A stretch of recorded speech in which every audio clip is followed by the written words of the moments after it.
Yay! Hello! Welcome back to another stream. God, I'm tired.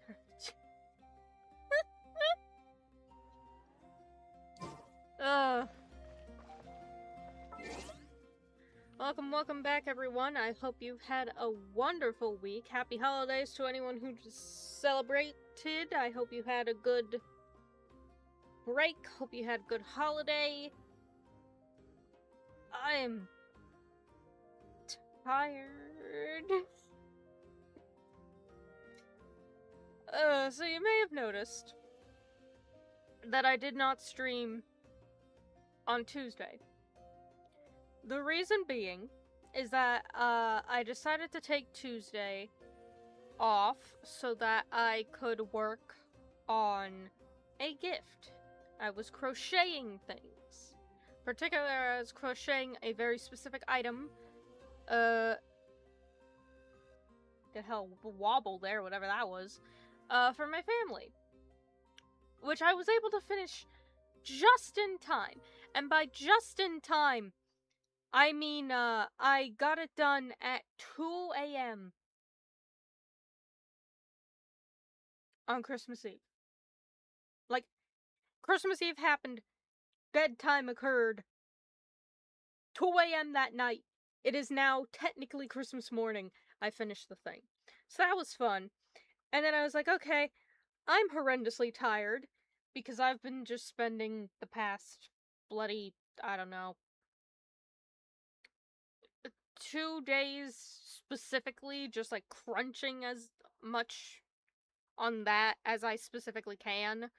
But on top of that, I was also working on clay sculptures for some friends. And, I was like, okay, I'm not gonna get these done in time. They're gonna be late, whatever. One of them I still have to, like, finish sculpting some stuff on. Another one is technically done, I just need to seal it. But there was a third one, because that friend actually lives, several hours away, because they moved. And, for some reason, my dumbass did not consider, hey, they're gonna come down for the holidays to see their family? And what is happening to me?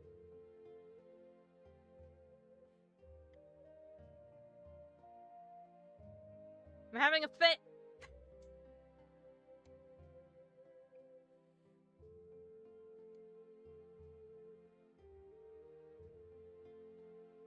Why am I having a fit? What's happening to my model? Help! Help me! Help me! Help! What is going on?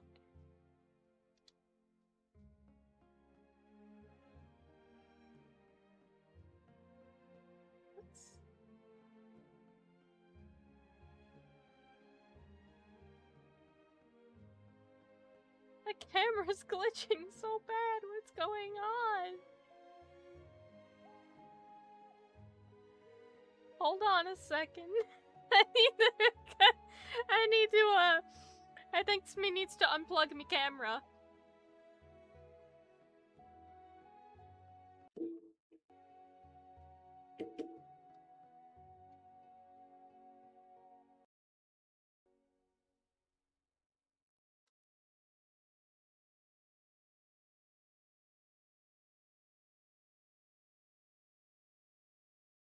Oh boy. What has happened?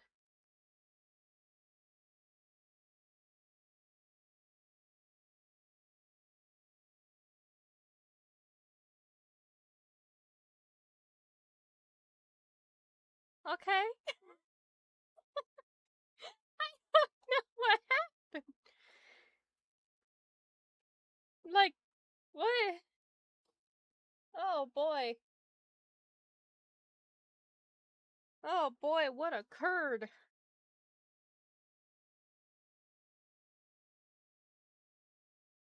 Oh, I know not what happened there. The camera just said, you gonna have a fit. You gonna have one hell of a fit.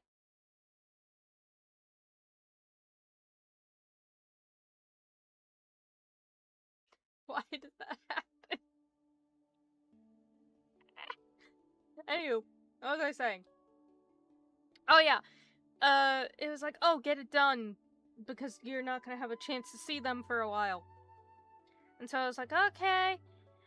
And then turns out, they were leaving, tonight to go back home.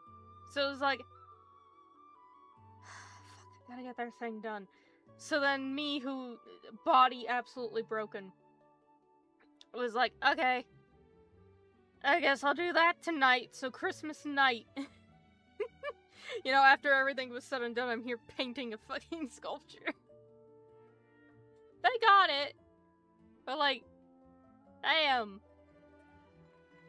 I've just been spending today just so tired. I'm gonna do nothing tomorrow. I'm so glad my students, like, canceled everything this week. Because otherwise I'm gonna lose my mind. I apparently have to talk to Catherine.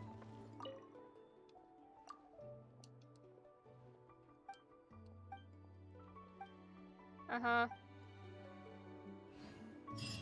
Okay. So... yeah. Ad Astra at... For some reason, I had to check in with Catherine. I think that just opens the ability for me to get commissions in Natlan. I think that's all that is. I'm gonna... These are mine now.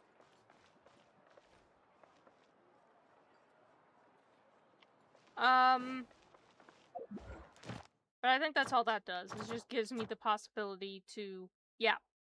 Exactly that. So now you see... Natlan is an option. Awesome, cool, great. That was preventing me from doing, like, anything else. I'm gonna stand on these boxes, and we're gonna wait 2 days.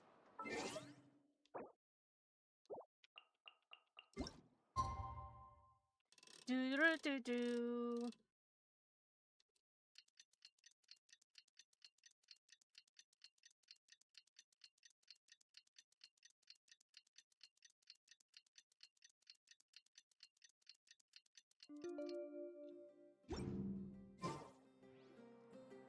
I see. Thank you so much. The Adventurers Guild has been overwhelmed these days. No worries at all. We've always valued the strength of adventurers. Given the current situation, it's vital that we all work together. Since we're facing the same enemies, I'll send you the intel we've collected on the Abyss so far. Then we can take a look at how to coordinate our efforts. All right. Thank you so much. Hi, Catherine. It's us. Got any new commissions? I didn't... This just goes to show you how tired I am. I am not, like, sat at my desk at all today. I'm sitting here now and immediately I'm just like, ugh.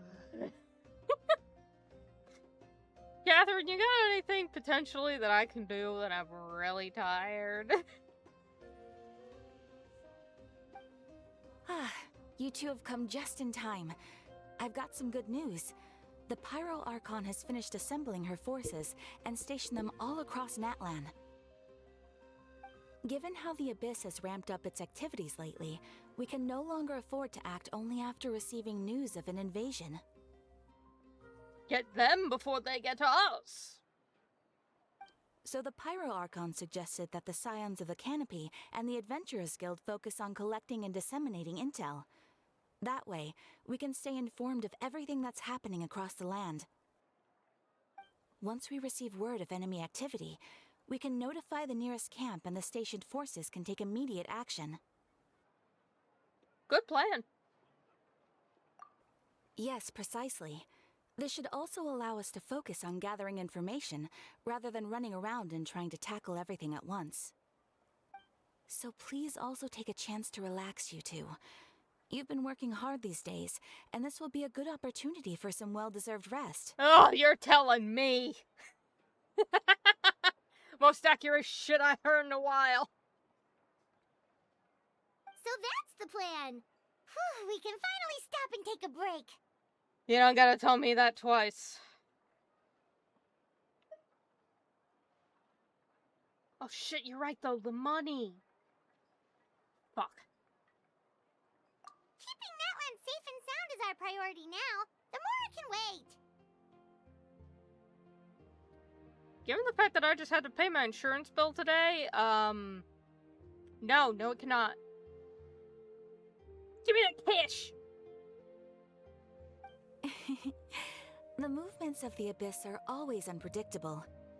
There have also been times when it suddenly became more active in the past. The people here generally see it as something like an acute natural disaster. Once the disaster is over, everyone will return to their normal lives. We just all hope that day will be sooner rather than later. Oh, right. Most people have no idea just how bad the situation has gotten in the Night Kingdom. Yeah, the Shadow Realm is pretty fucked up, not gonna lie. Huh? Is that the Traveler in Paimon? Hello! My niece! My precious baby niece! I love her! The child she lives! Oh, hey, Kachina! Are you feeling better now? Did you recover from your dying incident? Yep. Now really isn't the time to stay home and recover anyway. I wanted to do something to help. I heard that the Pyro Archon is gathering warriors to be stationed in the more remote areas. So I came here to sign up. Sweetie, I love you, but you literally died. I appreciate your enthusiasm, but you know, recovery is important.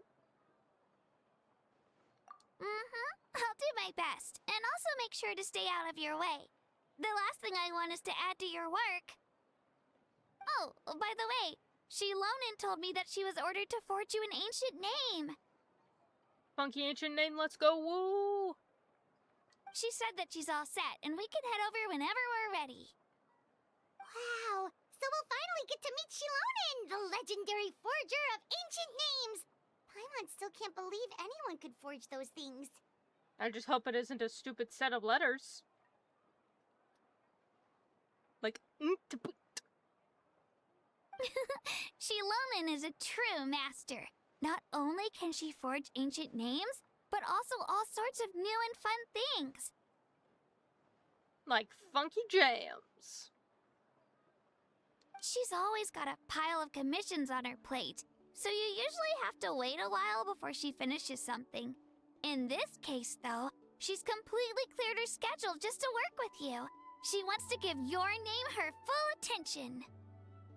Well, I've already signed up as a warrior, so all I have to do for now is wait for my assignment. If it's okay, maybe we can go to see Shilonin together? She wouldn't turn me away, right? I mean, I hope she wouldn't. She better not. Or we gonna have some beef. Hey, have some confidence in yourself, Kachina. After all, you're already a victor of the Night Warden Wars.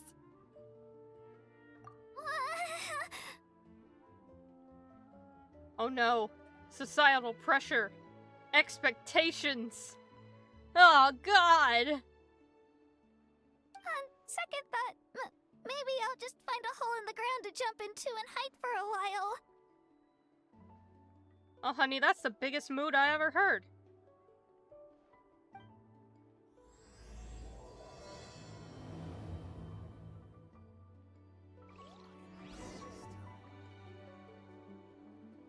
You might want to get a guide.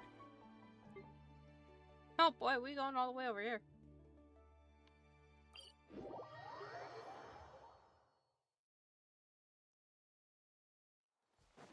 I can immediately feel that I do not have as much energy today as I normally would. Whoopsie doodles. It's just, how it be when you spend like 7 days straight sanding on a crappy plastic chair in your garage, and then immediately spend 2 days, like, hours upon hours crocheting on your desk. And then spend another couple hours after that, painting a rat.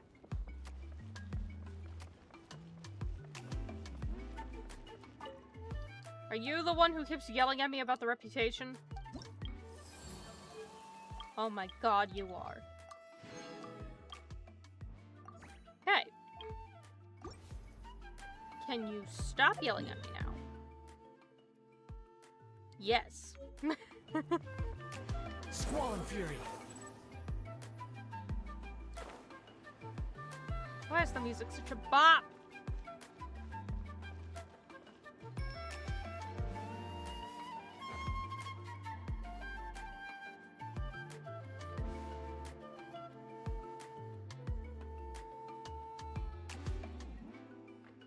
Shilonin, I brought the person who needs an ancient name. She's super amazing, and I've already learned tons of stuff from her. I can vouch that she's really worthy of a hero's name. Ah, yes, so I've heard. So young, and yet you've already got quite the reputation. Wait, are you Outlanders? Yeah, don't worry about it. Yep, we're travelers who just arrived in Natlan not too long ago. No, I mean, I was aware that you're travelers. It's just no one told me that you're Outlanders. Well... Huh? You're saying the Pyro Archon didn't tell you? No, the only thing she said is that a new hero had pledged herself to the plan, but we need to forge an ancient name to ensure she'd be able to return safe and sound. Look, I'm not expecting to die. Kind of put a hitch in the plan. Just trying to exist, so... You know. Not expecting it to happen, but having a backup is nice. And she did mention that it would be quite difficult to forge an ancient name for them, but at the time, I thought she was just commenting on my skills. But I seem to understand where the true difficulty lies now. Are you upset? She's got to put in double the work. Possibly even triple. I'd be upset too. I understand her in this situation, okay? I too am very upset when I am like, hey, I'd like you to commission something for me. And I'm like, yeah, alright, I'll take a commission. I love making things for people and also money. And then they like hand you the character reference sheet. And then you realize it has like 30 more details than you thought it would. And you're like, oh, and other such things. By golly, finding out a commission is more complicated than you originally thought it was, even though you've already taken on the task and accepted it.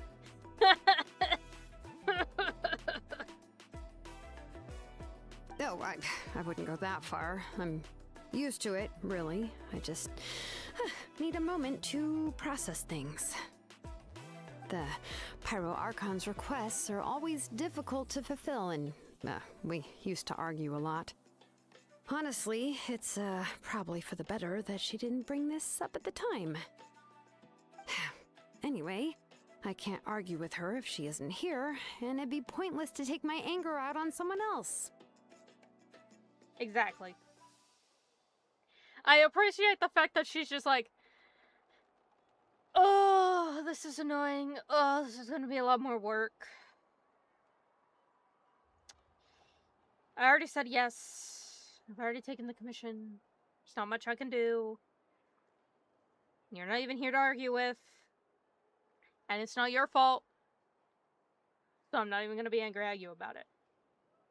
God, why is Natlan, like, such a mood with some of these people? But, just because I understand her rationale doesn't make me any less upset. After all, she must have known that forging an ancient name for an Outlander is an impossible task. It's impossible? As you probably know, An ancient name is a symbol of a hero's sparing glory, which grows even richer and heavier as generations of successors inherit it. We forge ancient names by engraving the heroic deeds of an individual who will become the first hero of that particular name. Oh, buddy. We got plenty.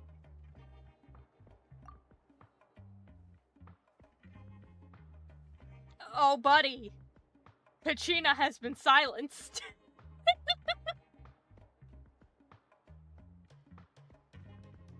Line was either never recorded or cut somewhere in the process. Poor thing. You know, I'm shocked for as big of a game that Genshin is. This sort of thing doesn't happen more often. Because for anyone who does not know how voice lines work in games, is that you, as a voice actor, have to record every single line individually, okay? And all of those lines are then saved and named, ideally in a way that you remember, like, who the character is, what the scene is, what act it's in, all those sorts of things. And then when you get to this point, right, you have the subtitles attached to the character name and the cutscenes and stuff. You attach the voice line to that subtitle line in the game, right? So basically in the coding you have to write out the line and then basically make it so that, like, when we reach this line, trigger and therefore access the sound file that has the recording of that one said line. And so when you have characters who are saying, like, hundreds upon hundreds of lines, right? You have to label them all, file them correctly, put them in the correct folders, make sure the directories are right, make sure that the subtitles match with the actual voice lines are, so on and so forth, and then you have to make sure that when that,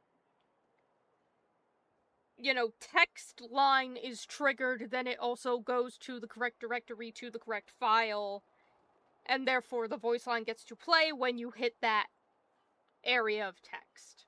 Alright? And sometimes you just either won't have the line, it got lost, it got skipped over in the recording because there's a whole bunch of other lines.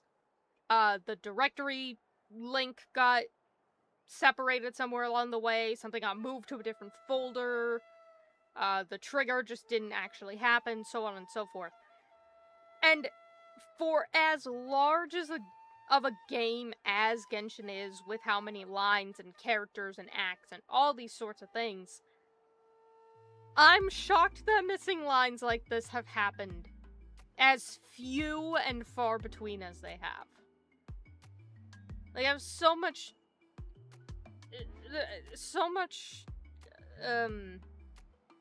oh, you can tell I'm tired, my words are failing me.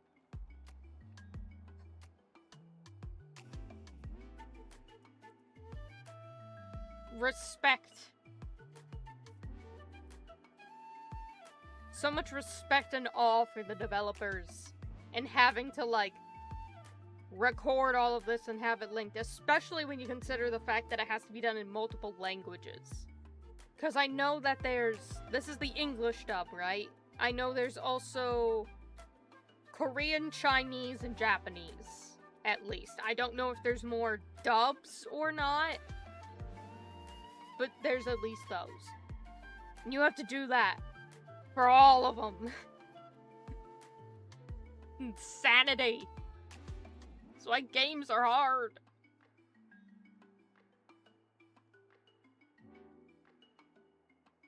But they were all performed outside of Natlan, correct? Ah, is that the issue? Everything's gotta be done within the nation? This is why Bennett's life is fucked. Y'all can't do shit outside your borders, and it's making everything harder. Yeah, that's right. Yeah, Lumine sums it up right there. Then those deeds haven't been recorded by the Night Kingdom. To take it one step further, even if you had performed heroic deeds in Natlan, as an Outlander, your actions still wouldn't have been recorded by our lands. Only memories and experiences that have been acknowledged by the Wyab can be used as a basis for an ancient name. Even the greatest of craftsmen cannot create something out of thin air, you know. That's just how it is. Seems the Wyab don't want just anyone to get a name, huh? Mawika, of all people, should know better than anyone, yet she's still entrusted the task of forging the ancient name to me. Just got that much faith in ya. This is what happens when you're too good at your job. People give you the bullshit. They're like, it's fine, you can do anything. You do it. Oh, this is a pretty hard task. You know who'd be great for the job? This guy. That's one of the advantages and disadvantages of just being that damn good.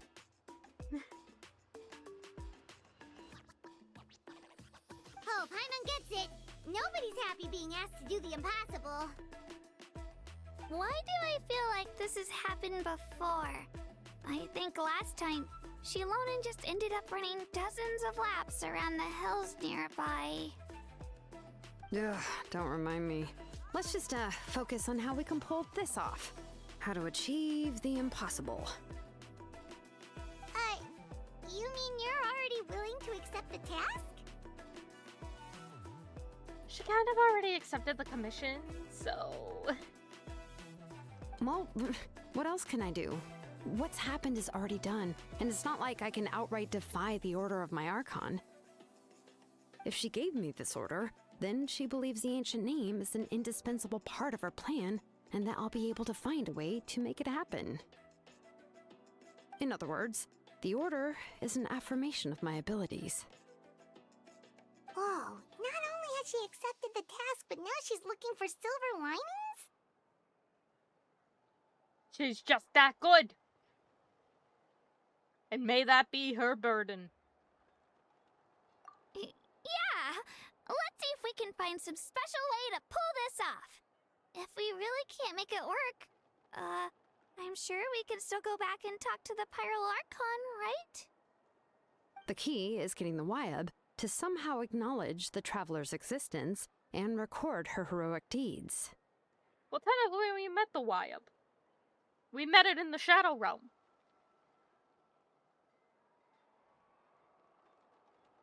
We heard the voice of a Wyab when we were in the Night Kingdom before.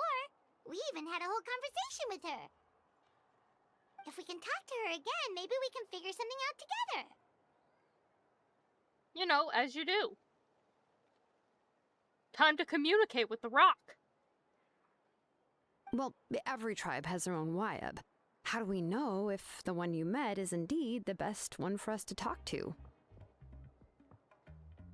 Do we gotta go fucking Wyab hunting? We gotta, like, negotiate with all 6 of the fucking Wyabs and be like, okay, who's gonna give us the best deal? Plus, considering the unprecedented nature of this situation, I have a feeling that the acknowledgement of one Wyab alone would probably not be enough. Do I really need to talk to all 6 of them? Is that actually what I need to do? Time to go Wyab hunting? Oh! I gotta fucking it's all of them. I don't know. That requires a level of knowledge that I do not possess. We need to find a consultant who's an expert on all things Night Kingdom and Wyab. The first person who comes to mind is Seatlali at the Masters of the Nightwind, the one we call Granny Eatstali. Oh, we've heard that name before. We used her Spirit Speaker Stone to find Kachina's ancient name. And then we broke it. That was fun. person who can make something like that must be pretty impressive. I'm unsure she'd be able to help. Still, she's older now and quite eccentric. It's hard to even book a meeting with her, given that she's constantly holed up in her room and doesn't like to be disturbed. We'll kick her door in. We're very used to and skilled at that. I've heard that to get her help, you have to be extremely patient with her and know how to keep her spirit up. I hate to break it to you, but... Yeah, we broke her thing. She probably hates us. So we're off to a great start. Huh. Why is that? I mean, didn't she already help you before? And you even managed to save Kachina. Well, yeah, at the cost of her spirit speaker stone being split into two.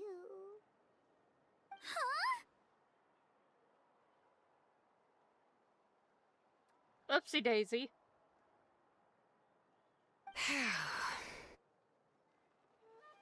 Great going, Moeka. We're already off to a rocky start here. So the party was going great. In that case, I guess your only option is to try to emphasize that this is an important order from the Pyro Archon. Hopefully, Seat Lolly would still want to show respect to the Archon. I'll also write you a letter on your behalf. If you can find someone to deliver it and mention some good things about you, then that should help too. Oh, let's ask Kanich to deliver the letter.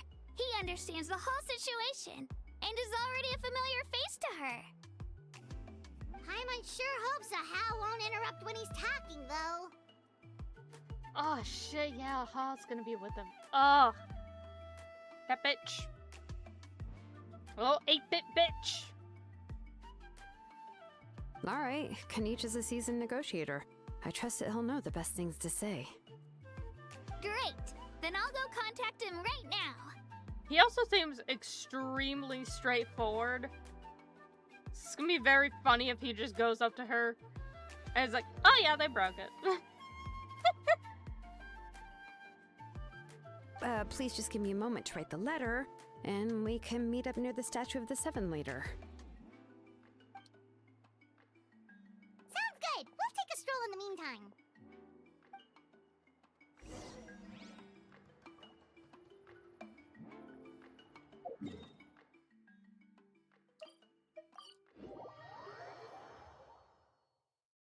Hell of a stroll we just had. We meet again. Kachina told me everything. I'll deliver the message to the Masters of the Nightwind and convince Lolly to give you a chance. I'll also take this chance to explain what happened to the Spirit Speaker Stone and offer her an apology in person. I'm sorry to put this on you, Kanich. It's just that you're probably the only person who knows how to deal with her. It's alright. We're all working for the sake of the Pyro Archon's plan, after all. Everyone here understands how dire the situation has become. Oh, wait, so Kachina and the Traveler also know about the plan? Yeah, we're already in on it. Don't worry. We're like 5 steps ahead of you. Mm-hmm. Because we all saw a hero of the past rematerialize right before our eyes. And then Mualani said that a ton of knowledge and memory suddenly flooded her brain. The Pyro Archon explained everything when we came back from the Night Kingdom, including the reason behind the appearance of the hero, as well as the current state of the Night Kingdom. Right. She mentioned there are 6 heroes and that Shilonen is one of 4 that have already been acknowledged. Oh, well, then I suppose there's no need to keep any secrets between us. Having companions walk by your side is perhaps the best solace when facing such a bleak reality. I have another piece of intel to share. We've pretty much identified the person who rescued the captain in the Stadium of the Sacred Flame. His name is Auroron, and he also hails from the Masters of the Nightwind. However, he spent most of his life living out in the wilderness by himself, away from the rest of the tribe. Yeah, so I was right. It was Auron. Not very surprising, given the promotional material when this nation was coming out. That's why his disappearance went unnoticed. By the time Sitlali finally realized that he was gone, no one had heard from him for quite a while. This is one of the main reasons why I just avoid, like, everything that I possibly can when new stuff comes out for Genshin. I try not to look at, like, any of the splash arts for new updates.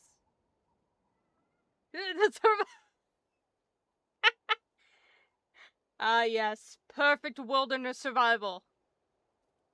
Denim. That's how he's lived in the wild. This is why he's lived in the woods alone for so long. Man was wearing skinny jeans. Untouchable.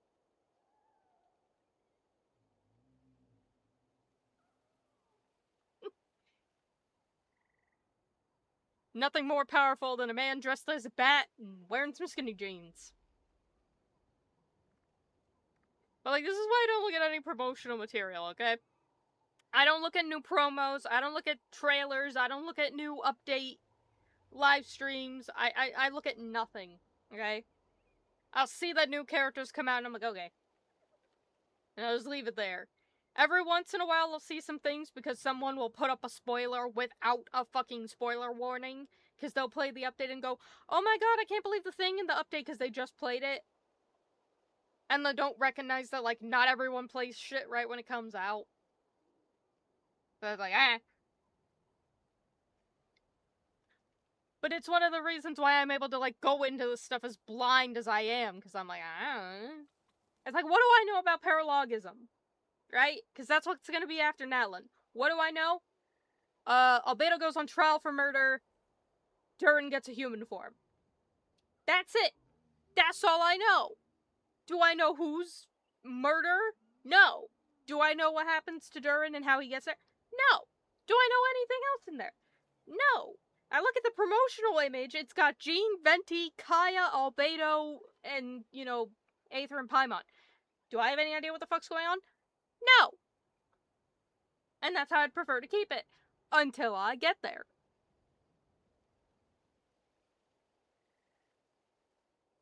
Oh, buddy, I know even less. I know jack shit. See, Lolly knows him too? That's right. Auroron was an orphan raised by the chief of the Masters of the Nightwind and many other kind-hearted people in his tribe. Still, he's had something of an odd reputation his whole life. Odd, huh? Maybe it's the skinny jeans. Given how the Masters of the Nightwind love to babble about dreams and revelations, they're already a pretty strange bunch to most. I've never met Auroron, but if they consider him the odd one, he's got to be pretty far out there. That's right. So in that sense, Auroron and Sitlali actually have quite a bit in common, which is why they get along pretty well. Huh. Makes sense. But Paimon wonders how Sitlali could be the first one to notice Auroron's disappearance if she spends the whole day in her room. As of now, we still haven't been able to confirm whether Auroron joined the Fatui voluntarily, or if he was coerced. Sitlali is probably eager to prove that Auroron hasn't betrayed his people. I plan to use this as leverage when I go to talk with her. Huh, so if I'm following, you mean we'll help her investigate Auroron and the captain's whereabouts? I don't know, maybe they tempted him with a leather jacket or some shit. Sorry. Denim jacket. Very important. He's gotta stay on brand, that guy. Yes. If you're all on board with the idea, then it becomes a mutually beneficial collaboration, rather than just a one-sided request. Even though I don't think Sitlali is the kind of person to turn down an order from the Pyro Archon, working together with us will help her focus and not get distracted by the whole Auroron situation. Yeah. Plus, we kinda owe her one anyway to make up for breaking the spirit speakers down.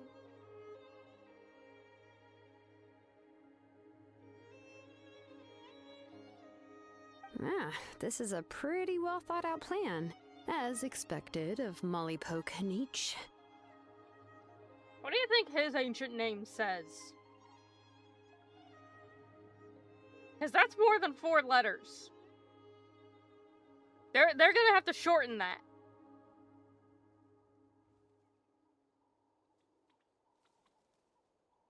Can't wait to see what jumble of words it would say.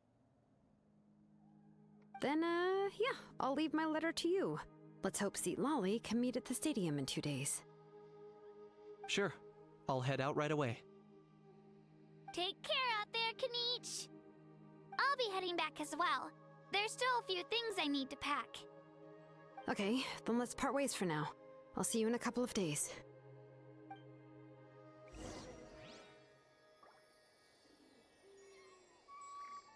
Oh boy!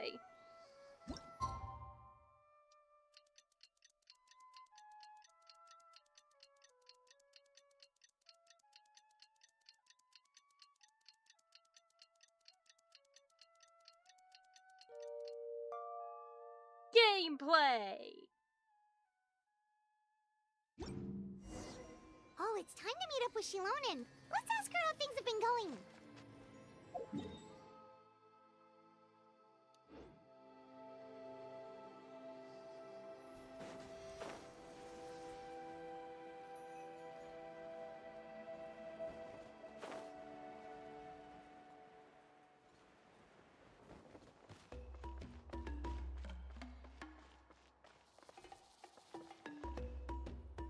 Hey, Shilonen, how's everything going? Oh, hi, Traveler and Paimon. I have, bad news. Seat Lolly did not reply to our request, although I suppose I'm not too surprised.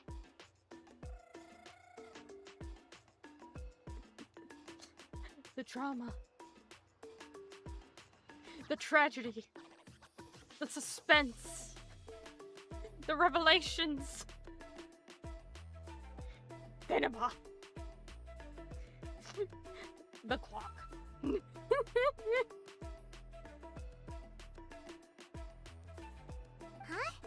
You mean she didn't even bother to give Kanich a response? Guess she really does have quite the ego then.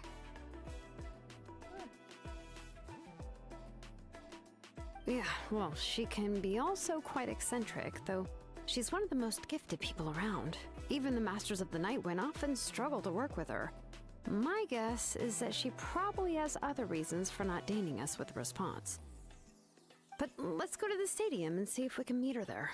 If we do get a chance to talk to her in person, we can still try to work something out. That's true. Let's go! Yeah, we're just gonna crumple on the floor and be like, "We're very, very sorry about breaking your stone, ma'am."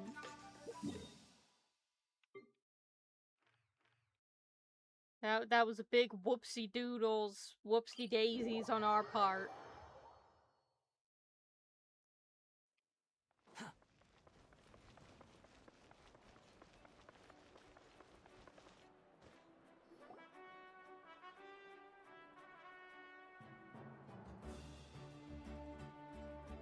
Paimon doesn't see anybody.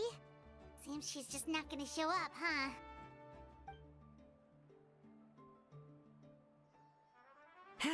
Well, we tried to be as considerate as we could, but she's under no obligation to help. That might be true, but this is still a request from the Pyro Archon, right? Shouldn't the subject always answer the call of their Archon? I like how now this is in canon, like 4 days, we've just kind of been sitting around being like, alright, we're gonna get an ancient name. Let's wait. Let's wait. Let's wait. Let's wait. This is actually like doing a real commission. By God. It's becoming too real. A subject? Well, if you ask me, I'd say we're all more like friends with the Archon. Yes, Mawika is our leader, but that doesn't mean there's any kind of tall barrier between us and her. The only thing is that she often has very high expectations of us. Yeah, no shit, honey. Huh. So even though she's super powerful, it sounds like she's actually pretty down to earth and easy to get along with. Unlike that old hag Granny Eatstily, right? Does she think she can ignore us just because she's famous? Bleh. Bleh. This is why we can't take Paimon anywhere.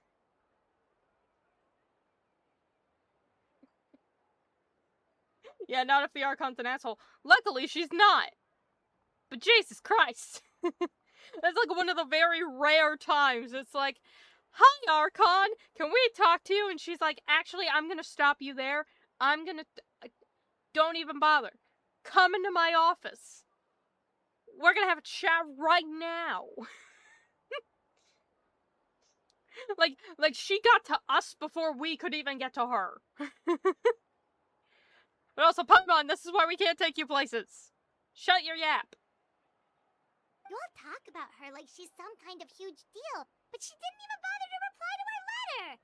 Seriously, if she didn't want to come, she could at least let us know. Paimon. If that's what aging does to you, Paimon never wants to get old. Ma'am, I'm gonna need you to cease. Desist. Oh, really? So, that's how you see me? Who's there? Who's talking next to Paimon? Oh, don't mind me.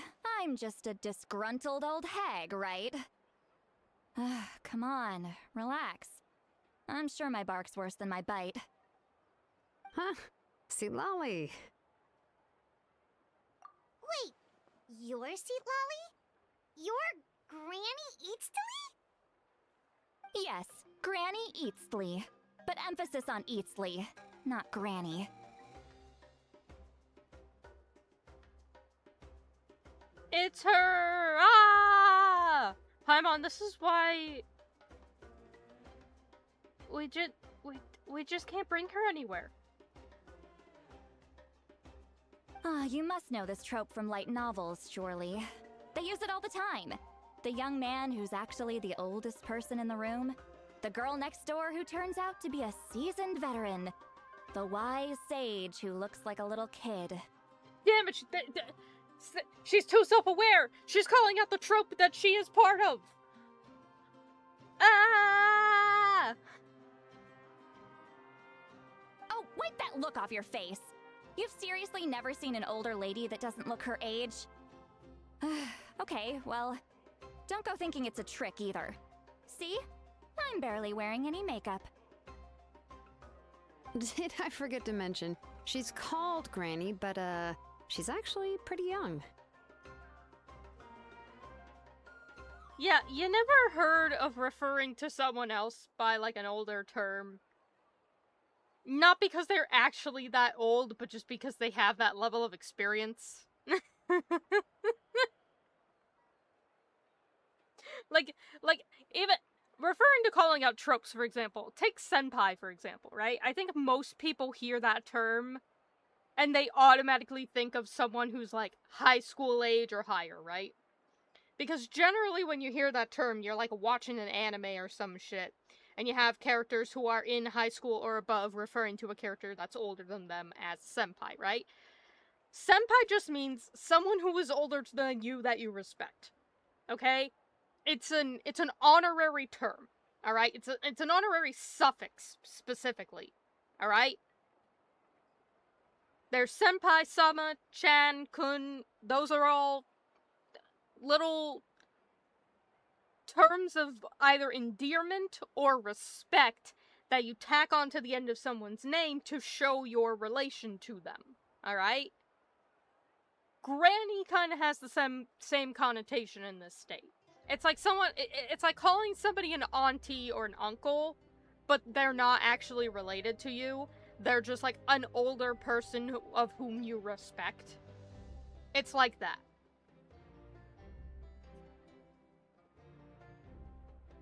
But yeah, you were complaining about the Pyro Archon not saying shit. But still, term of respect. It was an honest mistake. I guess we've just gotten used to it. I'm sorry. So, how old are you actually? What? How dare you? Don't you know it's rude to ask a lady her age? Paimon really didn't mean to offend you, it's just that, your case seems really She's just a very, like, skilled, talented, intelligent person who has gained the respect of the people around her, and they have given her a title in relation to that. Like, the way I see it is just, like, the term granny would just mean that she's very wise and knowledgeable. Which, given everything we've learned about her so far, yeah. Oh, Paimon just wanted to apologize, but now she's putting more and more of her foot in her mouth. Really, Paimon just got a little mad since we thought, well, you were gonna leave us out to dry. And this is why we can't trust Paimon with anything, can't take her anywhere, can't say shit. I fear Paimon more than anyone else. Just because we go someplace and then she be talking about shit she ain't supposed to.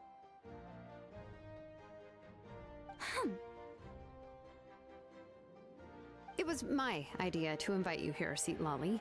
So if you're upset, you can just take it out on me. All right. I was only joking. I didn't mean to chastise anyone. There's really no need to take all this so seriously. If anything, I'm gonna feel awkward if we keep this going. I received Kenichi's letter and was planning to attend this meeting. Since I had already decided to come, I figured there was no need to draft a reply that simply said, "Understood." Besides, just showing up is the most important part. No?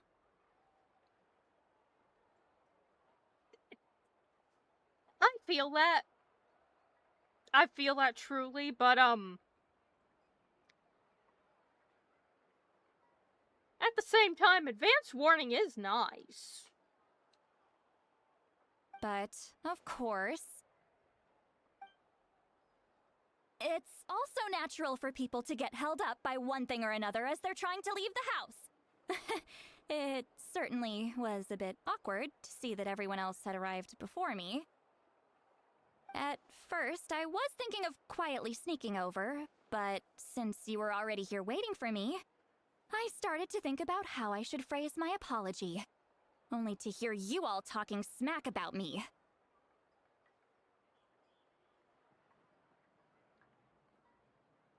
Paimon talking smack about you.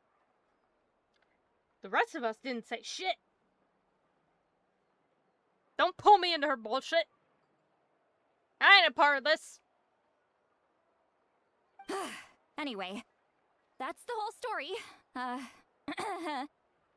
it's not like I owed you an explanation anyway.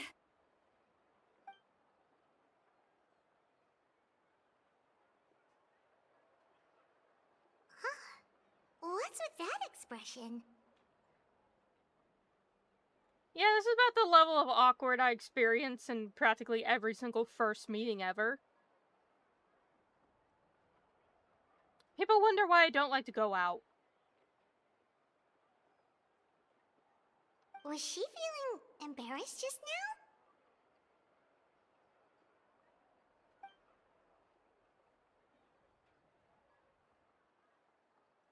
Is she waiting for us to carry on the conversation? Everything she's saying sounds like a joke, but I'm not sure if I should laugh. Would it be rude to laugh or even more rude not to laugh? And people wonder why I don't like going out. When the Masters of the Night Wind say they struggle dealing with her, I wonder if the feeling is mutual. She seems to be pretty awkward herself. Everything she does and says seems a little forced. I like how she ended her statement with, it's not like I really owed you an explanation or anything, but, like, this is why I was gone. You know, it's like, oh, I was just gonna come up, I was thinking about saying my apology, whoopsie doodles, you're talking smack about me, we had that conversation because I was just in a fit of rage. Anyway, that's why I entered this conversation the way I did. But, I didn't technically need to tell you all that, but I felt like I should. She's on a level with me. That's some ADHD, possibly autistic level awkward entering conversation for the first time. I'd be vibing with that. Like, if I had this conversation with her, I'd be like, fair enough. True. You didn't, yeah. Like, yeah. Fair enough. You didn't technically owe me that explanation, but you said it anyway. And I appreciate that. Anyway, what we came here for, right? And then just off we go. Because in every conversation I ever have, no matter what the tangent, we always are able to circle back to the original topic. And by that I mean no matter how far off on a tangent I go, even if I'm there for 20 minutes, I'll be like, okay, so what I started with...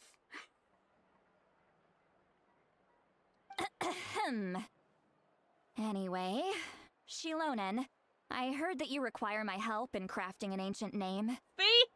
See, she like me! She just like me for real! Go off on that tangent, ma'am. Go off on that tangent for like 10-15 minutes and circle right back like nothing happened. Let's go.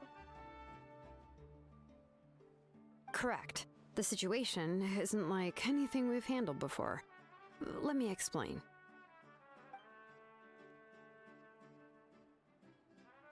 I see. So Mawika has asked you to forge an ancient name for an Outlander. Well, that would be a first. And you've also heard all about Auroron. I must say, he's always been a good kid.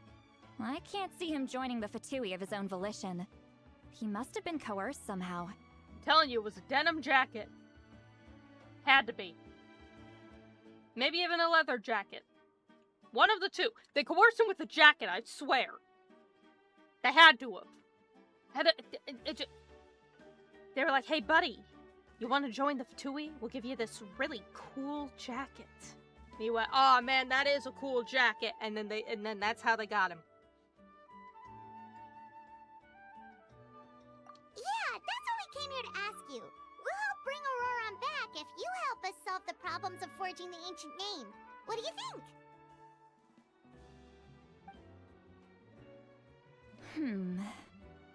I suppose I'll just call you Traveler for now. Traveler, come here. Let me take a good look at you.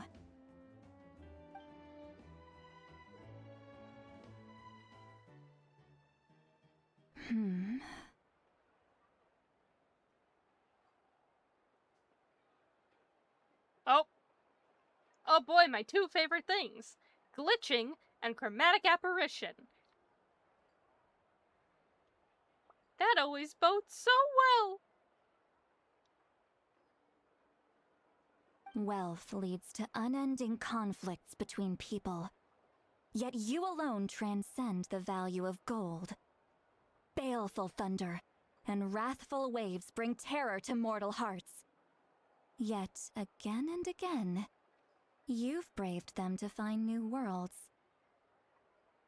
O weary yet free soul, even the most verdant leaf in the forest will pray for your happiness and safe passage.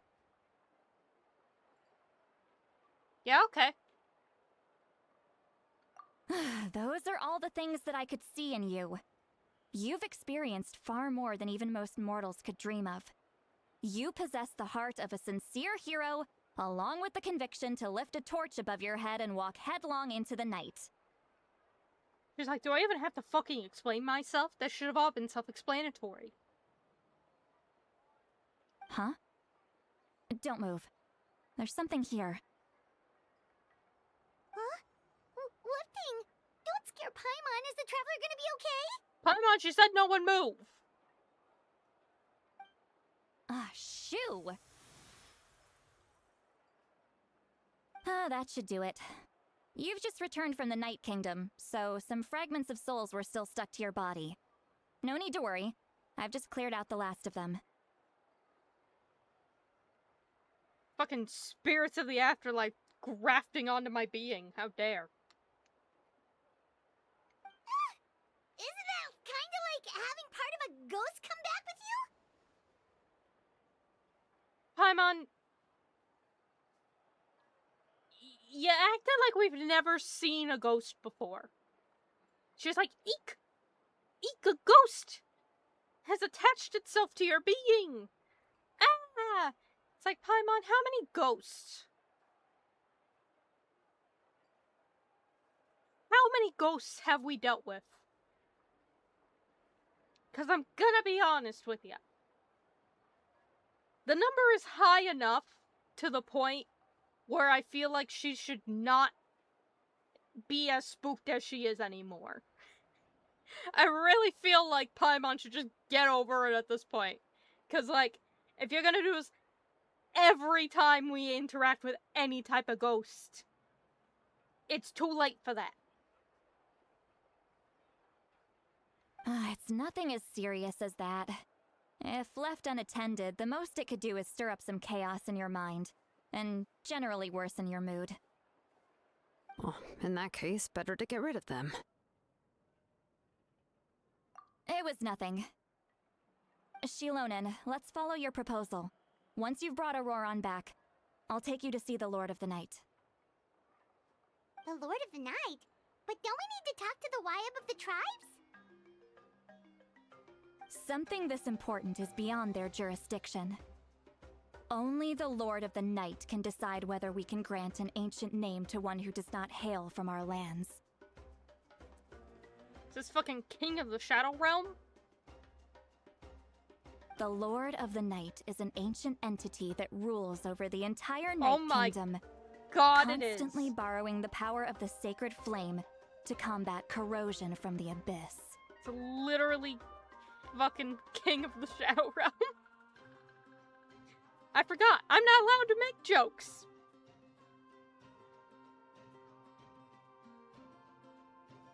Oh, so you're basically saying it's even more powerful than the Wyab of the tribes. Well, that sort of makes sense, being the lord of the entire Night Kingdom and all. Not exactly. It's not so much that one's more powerful than the other. But never mind. That's not important. It would take too much time to explain. Just listen carefully to what I'm about to tell you. The Lord of the Night is currently in a deep slumber, and we can only communicate with its consciousness while in a trance. In other words, in a dream. In a fucking dream? Let's go! That's my world, bitch! Hell yeah! Welcome to the fucking dream! Let's go! I leaned my head back so far, my headphones almost fell off of me. But I will need to prepare a few more things if we are to hold a ceremony to achieve the state of the trance. I'll make a list. Can any of you get everything for me? I can go. It'll probably be a long list, so better leave it to someone who knows all the local vendors. Sounds good. Then we'll go with St. Lolly to track down Auroron. Phew, the Fatui are nothing to scoff at, so please, be careful during your investigation. If you need any help, just come find me. Don't worry about it, I'm used to them. And more importantly, they're used to me. Boy, howdy, are we used to them. Yeah, boy. Yep, we'll be sure to play it safe.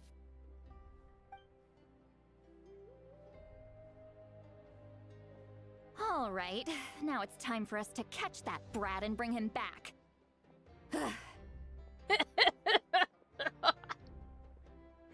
Damn Auroron, designated brat. Oh, I'm sorry I made you wait earlier. It was actually because I decided to swing by Auroron's place to look for clues. He has always lived alone, and I found a broken jar in his house. There was also something off about his phlogiston aphids, which I assume is because their keeper has been gone for quite some time. I'm sorry about his what? And interestingly enough, I saw some slash marks in the house that did not match any of our local weapons. My guess is they were left by Snezhnayan arms. Oh, sounds like the Fatui broke into his house and took him hostage.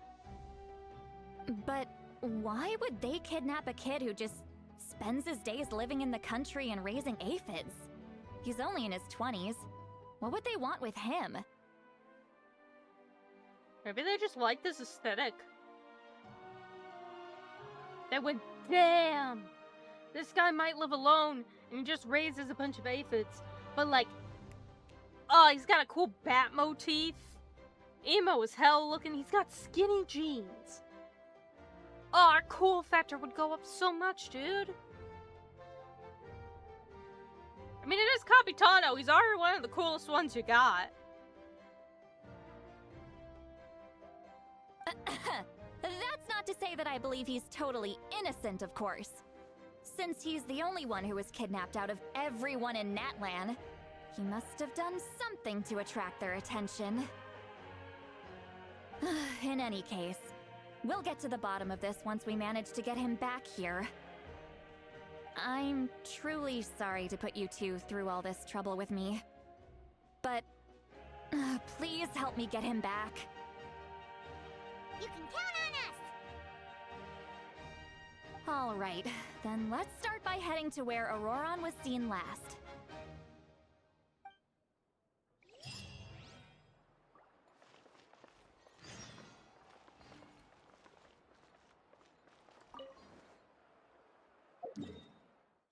Where in the hell am I going? Oh.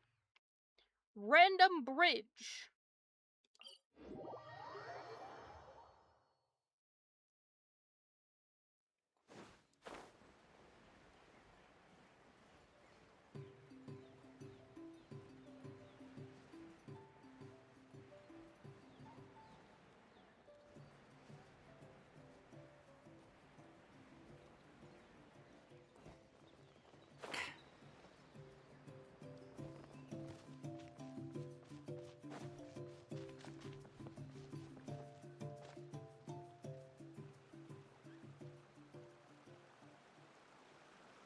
This is the spot. An eyewitness claimed to have seen Auroron speaking to some Fatui soldiers here. Just out in the open? Down this middle of the fucked up bridge? Good spot, guys. I don't know how much you're willing to believe me, but Auroron really is a good kid. I see no reason why he'd suddenly get involved with a Fatui. I'm convinced that what the witnesses saw was actually the Fatui coercing him, or perhaps trying to extract information. Or they were offering him a really cool jacket. However, I doubt anyone would believe me, given there are no signs of a fight. Didn't Kanich say that she's a big name in Natlan? Feels kinda weird to see her so frustrated and helpless like this. Auroron? Well, he was left at the side of the road as an infant, and the people of the tribe took him in. You could say that everyone had a hand in raising him. He learned a lot from us, and once he reached adulthood, he built himself a house out in the countryside. He spends most of his days growing vegetables and raising aphids, living off of what he harvests from the garden. Is that his house? It's a bunch of sticks. He's always been such a good kid. He would even get his friends to deliver whole bags of fresh produce to my place.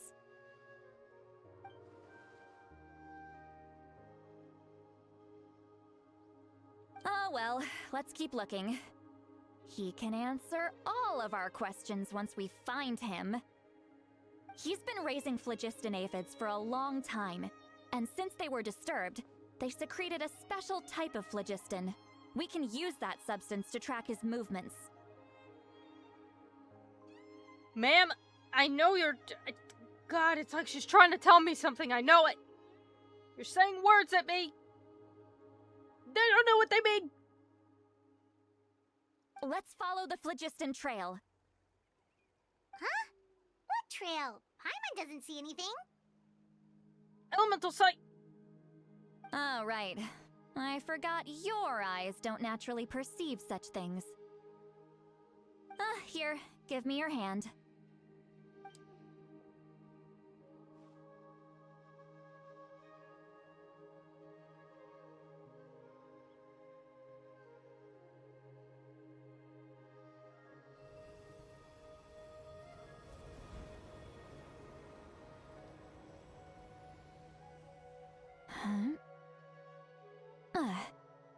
How about now? What do you see?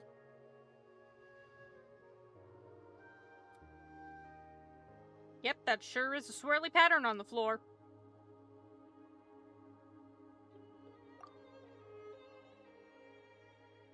Whoa, Paimon can see it now too! That's right. I used a spell to temporarily transfer a portion of my senses to you. For a short while, you'll be able to see the phlogiston too.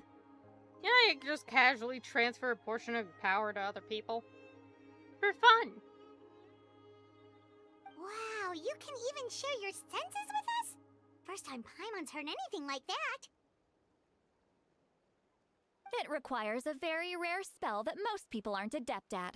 But don't worry, it's a cinch for me. Between the two of you, it seems the Traveler's senses are a bit stronger than Paimon's.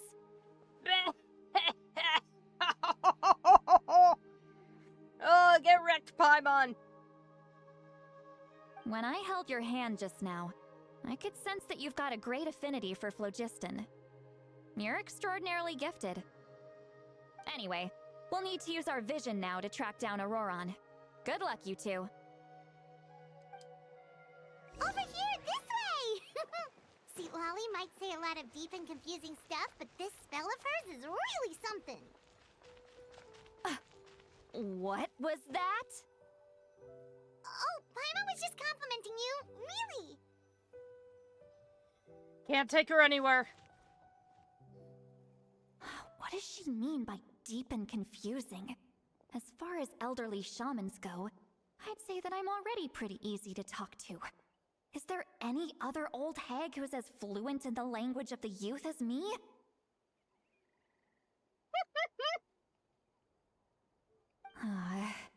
But is my way of speaking still not trendy enough? I've already tried my best to match their speech patterns, but given the looks on their faces just now... God, she's trying her best. It's like talking to your grandparents, or even just your parents, and hearing them use some kind of new common slang term, just completely wrong or out of context, and just being like, "The fuck did you just say?" Or perhaps I'm still not fashionable enough? But that can't be, right? Ugh. Don't tell me they're still getting the impression that I'm super old-fashioned. Huh?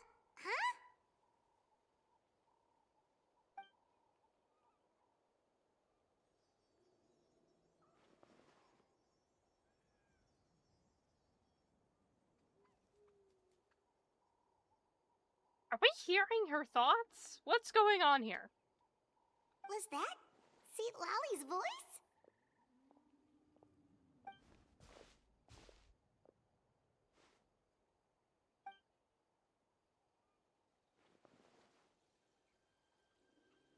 Says Paimon heard the same voice, but she... Wait a second, Lumina, I wasn't done reading. But she also looks like she understood what's going on. Let me think. Ah, it must be a side effect of the spell she cast. Yeah, no shit, honey. Now that I think about it, it's a good thing I found some helpers this time. Some things are best done with the help of friends. I like how it went from Seat Lolly to question mark, question mark, question mark. That's always a good sign.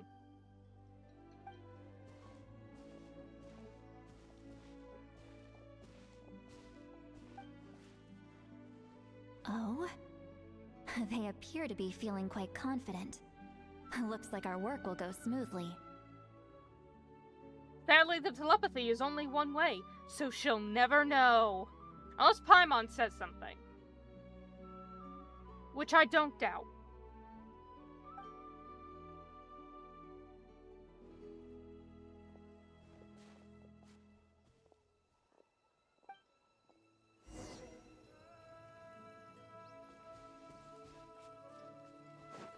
Hey, looks like there's a new camp over there. Let's go take a look. That little... Yeah, judging by Paimon's experience as a guide, it definitely looks like people set up camp here. Gee, Paimon, how could you tell? from Paimon's experience as a guide. Oh, wait. The phlogiston here is a bit odd. As if you can't tell someone's camped here by the fact that there's, like, you know, a campfire with a pot over it for food and a backpack and a little area to sit. By God. Let me see. I say, with zero travel or camping experience, methinks this is a campsite. Paimon sees a small shape here.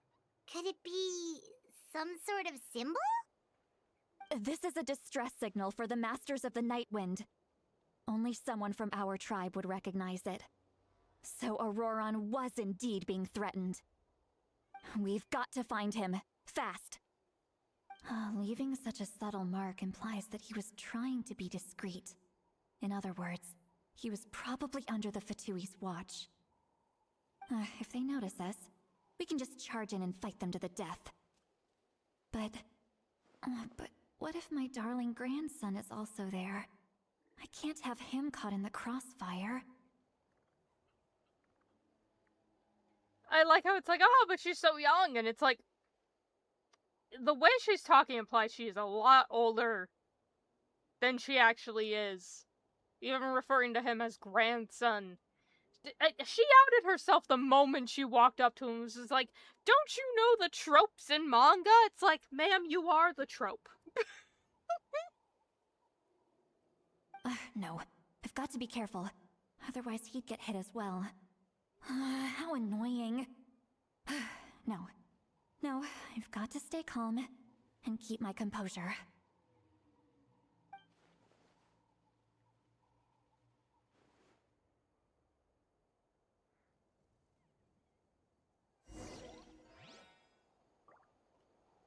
So anyway, before we continue, I was just thinking, oh, well, never mind. No, wait. That's what the boy is for. Let's go. Gotta get my cooking in for the week.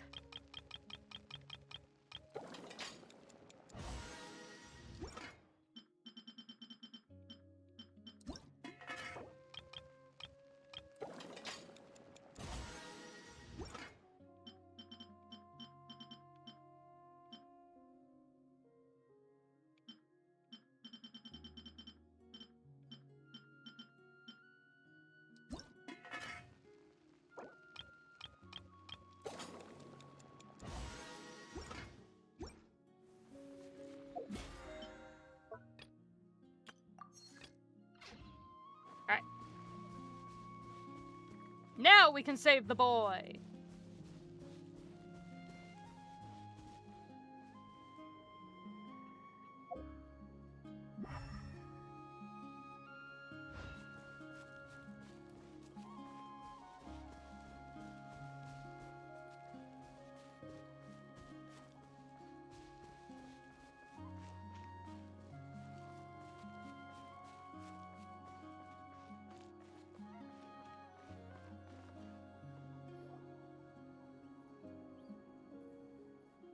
There are traces of people staying here too. Wait a second. The phlogiston around here is jumbled up. I can also smell a mix of elements in the air. Pyro, electro, and some other elements as well. Kanich told us that you were super amazing. No wonder you can sense so many more things than us. It's about time that little brat said something nice about me.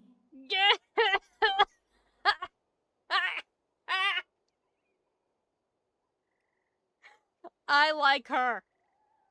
Oh no, my model's glitched. Oh no, it's happening again. Model, no. Oh, I like her. I like her a lot. I'd be vibing with her.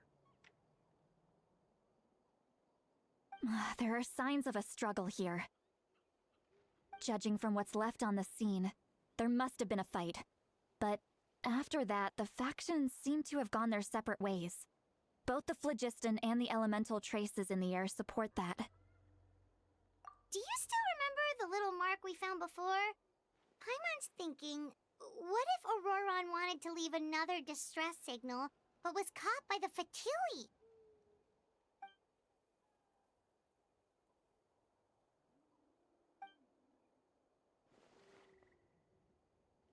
Judging by the distress signal from oh my god. My sense of reading is gone. Judging by the distress signal from before, Auron was being held by the Fatui. So, given the difference in numbers, he probably wouldn't have been able to overpower them. Given there are 2 signals leading from here, we should split up as well.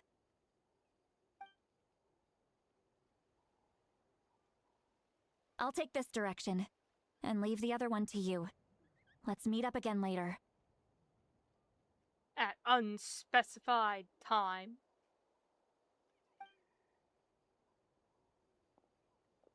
Auroron, what the heck were you doing? It's one thing to trouble me, but now I had to bring other people into this as well. Ah, you little brat. And off she goes! Traveler, did you hear all of that as well? Once Seat Lolly left, that voice went away as well. Paimon even tried calling her name inside Paimon's head, but there was no response. One-way telepathy! Let's go! So you were thinking the same thing! Paimon also thought that if we could hear what she was thinking, then she could probably also hear what we were thinking in our heads. She did say that she was quite adept at this spell, and it doesn't sound like she's had any trouble with it in the past. Huh, maybe we're a special case and can hear her thoughts as a side effect. If you think about it, she's really got a lively inner world. It paints quite a different picture from Paimon's first impression of her.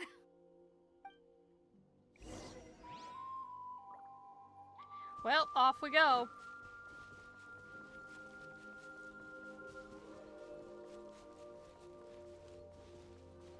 Paimon sees some traces here. Oh, wait. Let's follow them and see if we can find anything up ahead.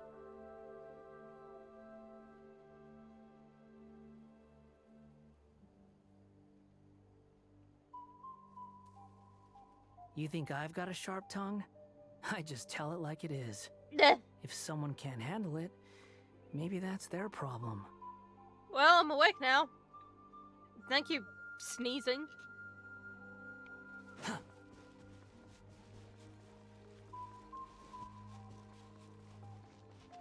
We got a man and some skinny jeans to find.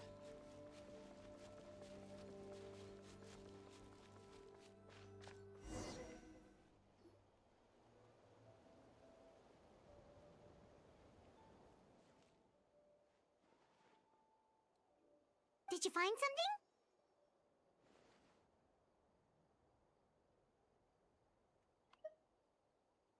Huh. So we can't tell where Auroron might have gone from here.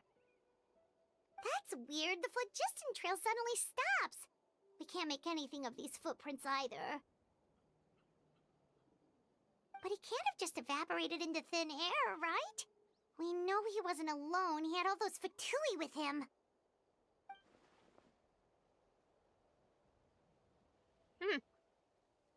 You know, it just ends right there, but you could keep walking, you know. Be like, stops here. I would keep going a couple steps and see, like, if there's anything there. So, you can hear the sounds of the wind from beneath the earth. Hello?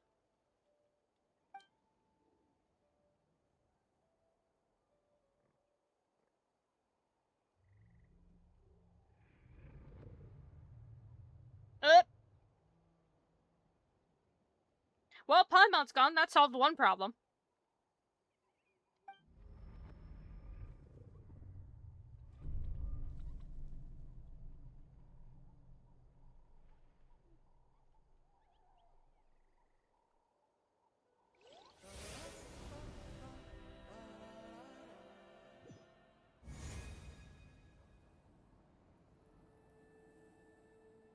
God damn it, I'm back in the Shadow Realm.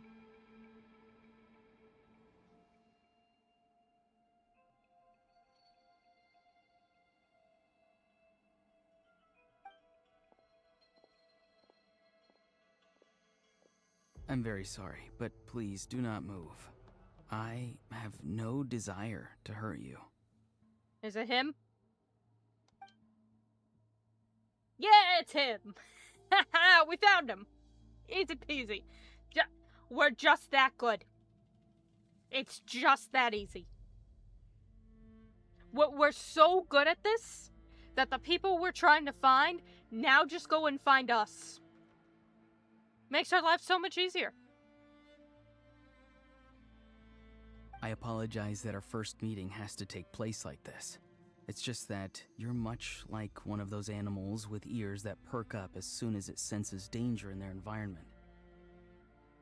And given your combat proficiency, I would not have been able to gain an advantage over you if you were anywhere else in the world. However, you're now in the Night Kingdom, a familiar domain to the Masters of the Night Wind. Hello, traveler. I'm Auroron, the one you've been searching for. So how you been? Ah, the Fatui's custody. I see. So even Granny has told you that I was coerced by the Fatui. I'm afraid you've been brought here by a lie, like a false omen in the lingering smoke. My friend and I only left those traces to lure you here. Deceiving you was never our true intent, however. It was simply the fastest and most feasible way for us to set up a meeting.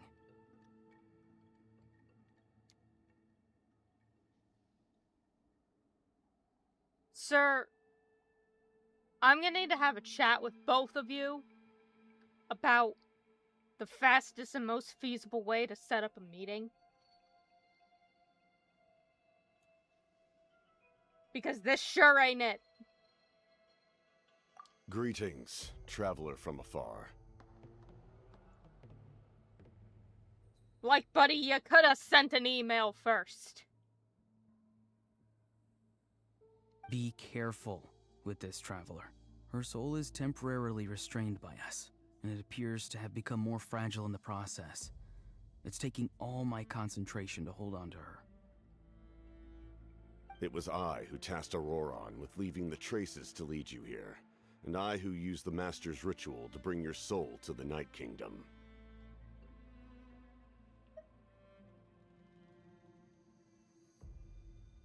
I have several questions.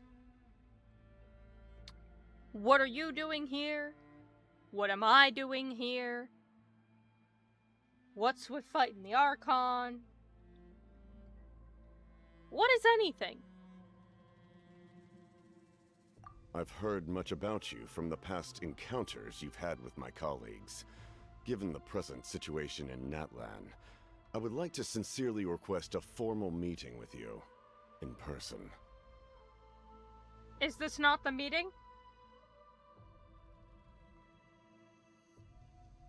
Am I missing so? Is this not the meeting, sir?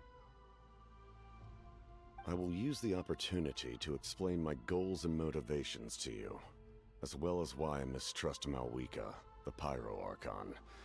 I believe there is little reason for you to blindly follow her plan. If you would like to hear our intel, then find us to the east of the stadium. But remember, not a word of this to anyone. I would like to avoid any further conflict. Okay, I'm gonna be real. Capitano seems so chill so far. How refreshing. How refreshing it is to have the Archon come to us first and have the Harbinger just be like, hey, we be vibing, we be chilling. Arlecchino was like that as well. I appreciate that.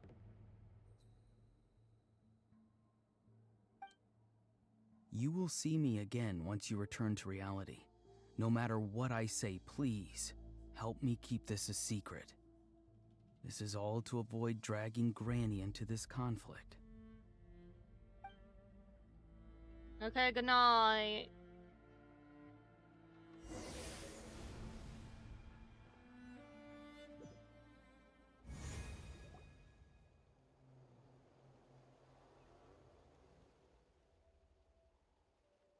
Lumion just took a nap. Hey, what happened just now? You suddenly collapsed and stopped responding. I'm gonna take a nap right here. It's fine.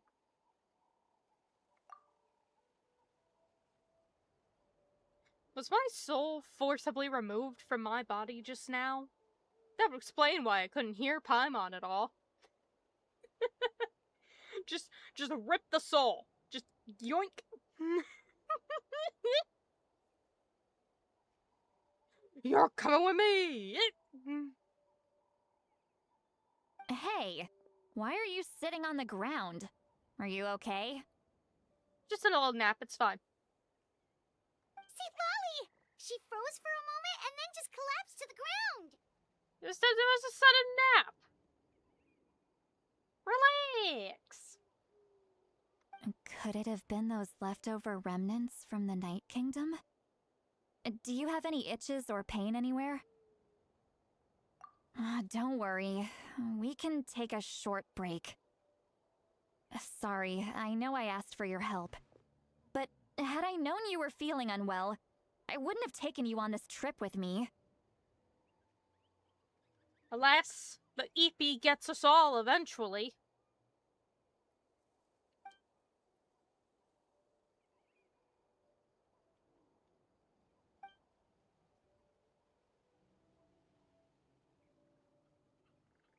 I could just share everything with Paimon and Lolly right now, but that means giving up on the lead. I still haven't had much dealings with either the Fatui or the Masters of the Nightwind. I suppose I'll stay quiet for now and see if I can find out anything. What do you mean I still haven't had much dealings with the Fatui? I've had plenty of dealings with those fuckers. We just left Fontaine.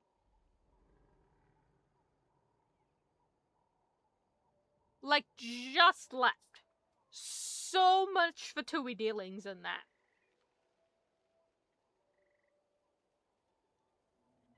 The fuck you talking about?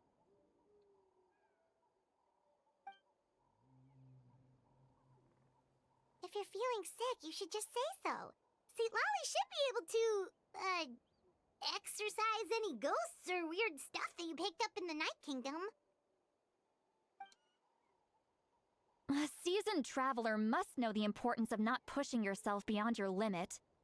If you need anything from me, just say the word. We're fine. In any case, let's take a bit more time to rest now.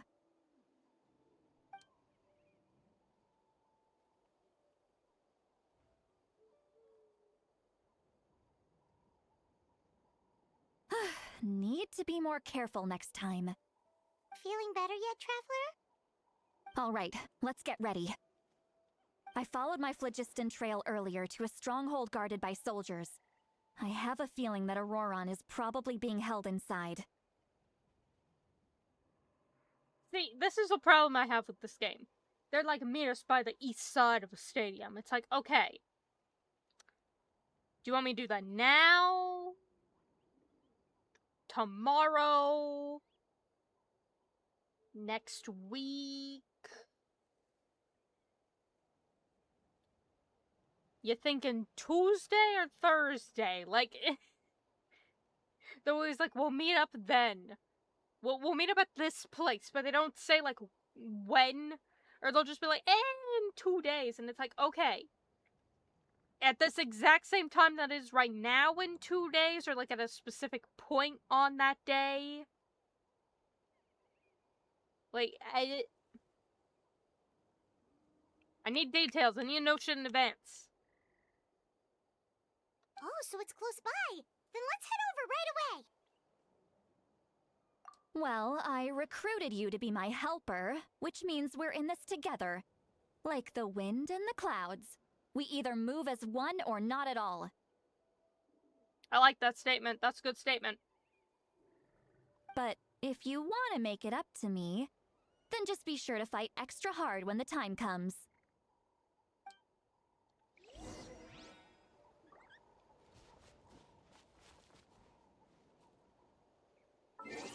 Alright, before we do that, I'm gonna take a quick break because I need to go get some more water.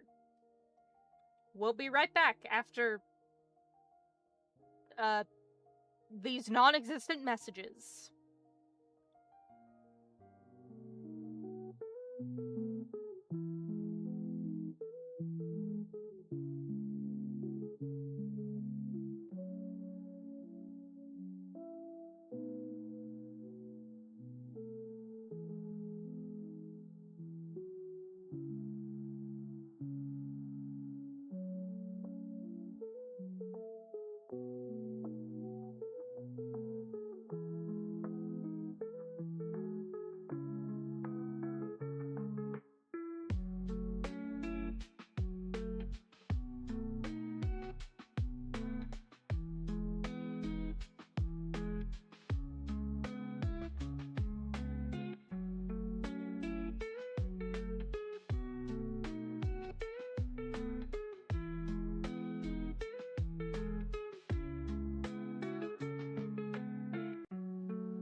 Bleh.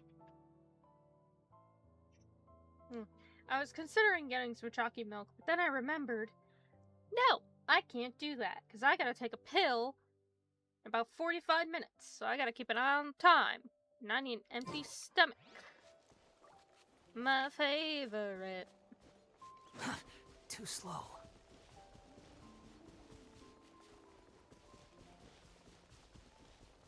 Boy, I love being on medication.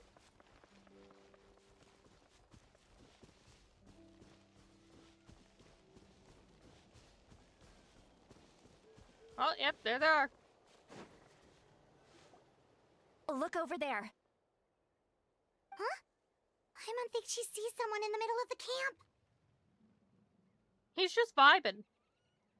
That's Auroron. So he really was taken by the Fatui.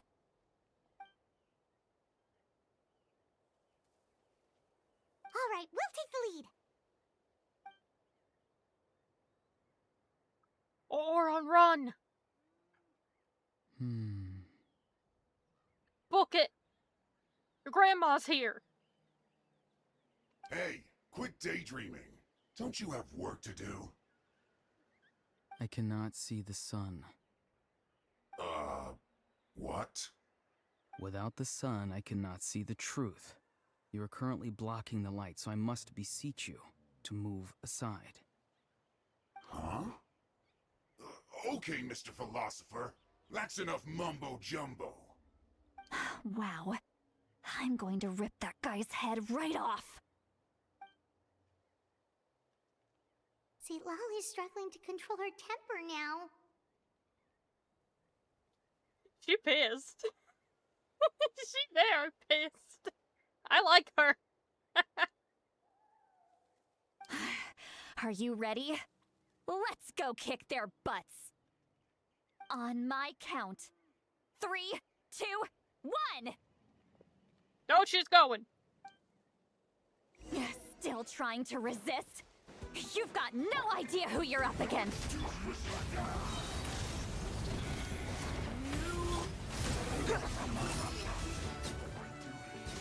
Search for it.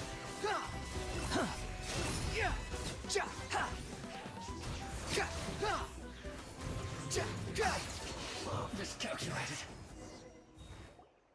Auroron! Durin. Thank you. Granny! Paimon knows she's called Granny Eats to Leave, but it's still kind of weird hearing someone actually call her Granny. And greetings to you too, other Granny. We are other Granny.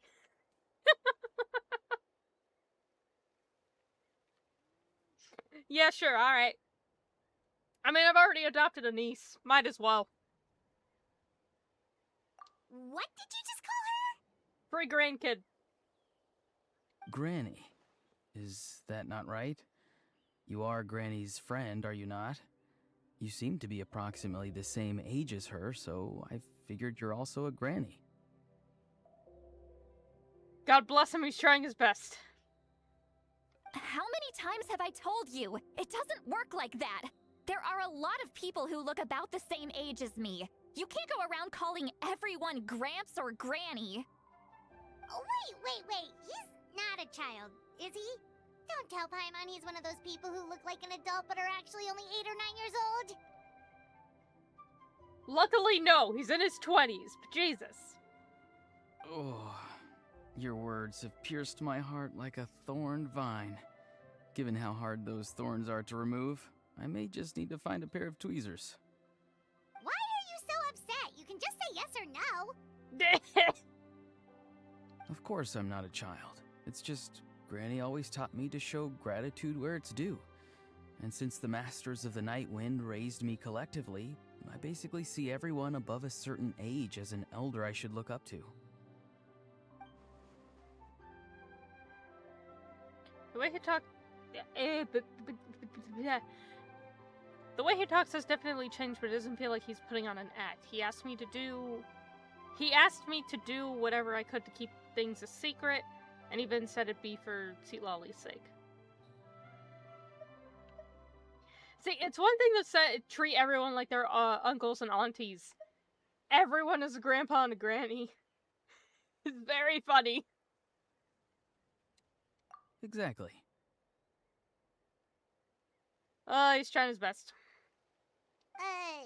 But if you keep that up, then everyone's going to be your senior. And do you think saying all of this is gonna save you from a scolding, Auroron? Haven't I told you 100 times since you were a kid? Heed the 3 warnings.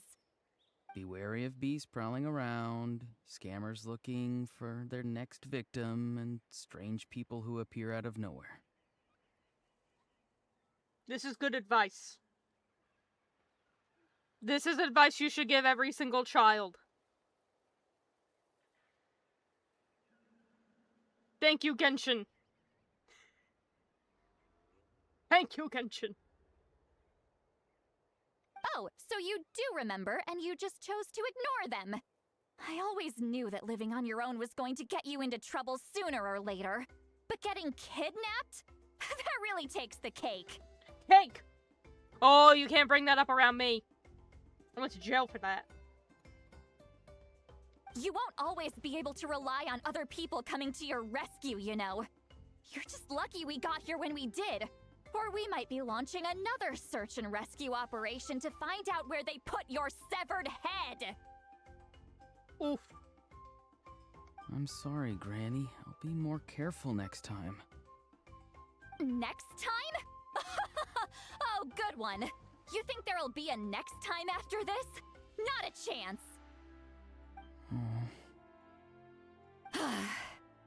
They didn't hurt you, did they?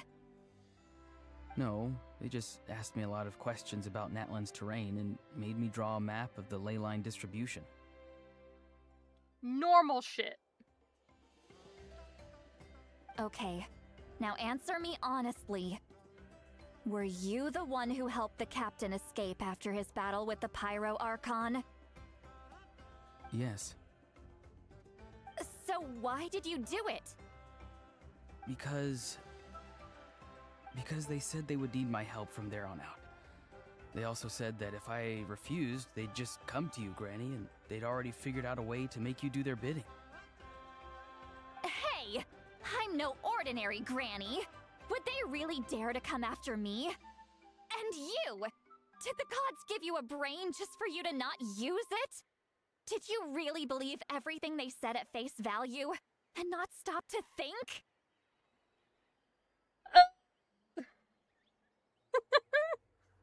I love this interaction. Thankfully, the Pyro Archon only asked that we find the mysterious individual from the Masters of the Nightwind, and didn't slap your name on a wanted poster. Don't think for a second that she doesn't know what's happening. Even if the truth that you see will soon manifest into reality, there is still no need to preemptively panic. Have you forgotten the words that I've taught you? I'm sorry. Forget it. We can submit the details of this camp and the defeated Fatui as evidence of your innocence. Let's clean this place up and get back to the city. Auroron, you better remember this lesson well and seriously reflect on your actions. Also, once we return to the city, come to the speaker's chamber with me. I'll need you to explain everything. Sounds good. Should I bring some of my homegrown vegetables as well? This motherfucker. Your vegetables? Yes. I grow a lot of fresh produce in my garden. I hope the Pyro Archon won't be too picky about the selection. Oh, you sweet summer child, you're trying your best. Now's not the time to be thinking about that. If you do come face to face with the Pyro Archon, the first thing you should do is... Recite the 3 warnings. Huh? No! You should emphasize that you were not in cahoots with the Fatui! God, this really is like watching a grandparent just argue back and forth with a grandkid. How exactly did the Masters raise this guy? Oh, right.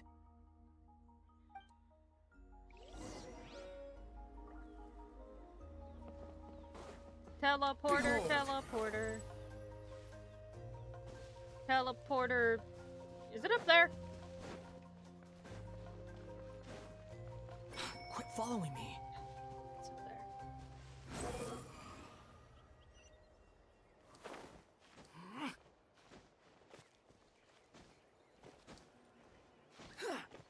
The wind rises.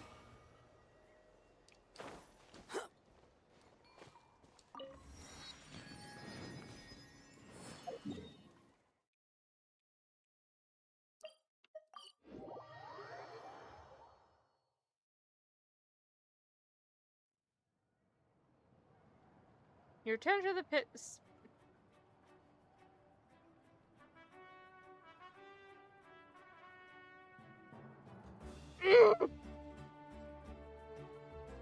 You return to the city, and Silali brings you to the speaker's chamber, where you recount everything that has happened to Auroron. I see. So Auroron came to the captain's rescue because he promised to help him in exchange for Lali's safety. That's right. I'm sorry. Now that you know Auroron was only trying to protect another member of his tribe, could I ask you to petition the Pyro Archon for her forgiveness? We'll give her a full report. We'll let you know once she's reached a decision. Will I need to stay here? Technically, yes. But if Miss Lali is willing to serve as your guarantor, then we can release you from custody. Sure. I'd be happy to do that. I don't have any more time to waste here. I still have other things to do. Understood. Thank you very much. Mr. Auroron, please report back to the Speaker's chamber as soon as you've received notice of the Archon's decision. I understand. Thank you. And thank you too, Granny.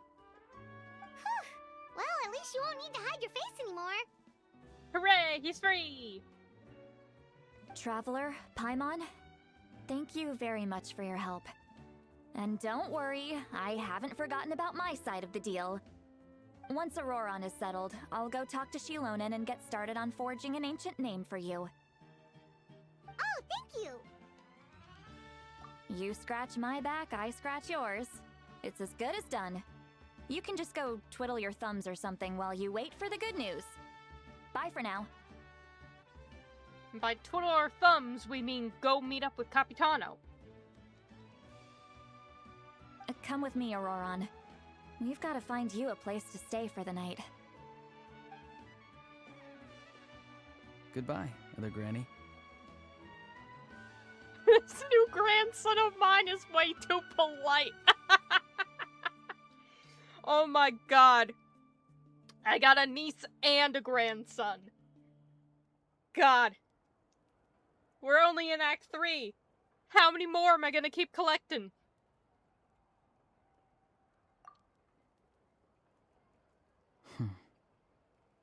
Welcome to Natlan, the land of adoption.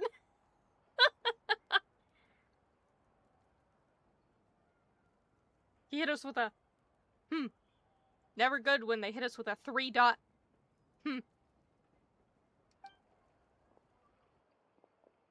But I know what that means.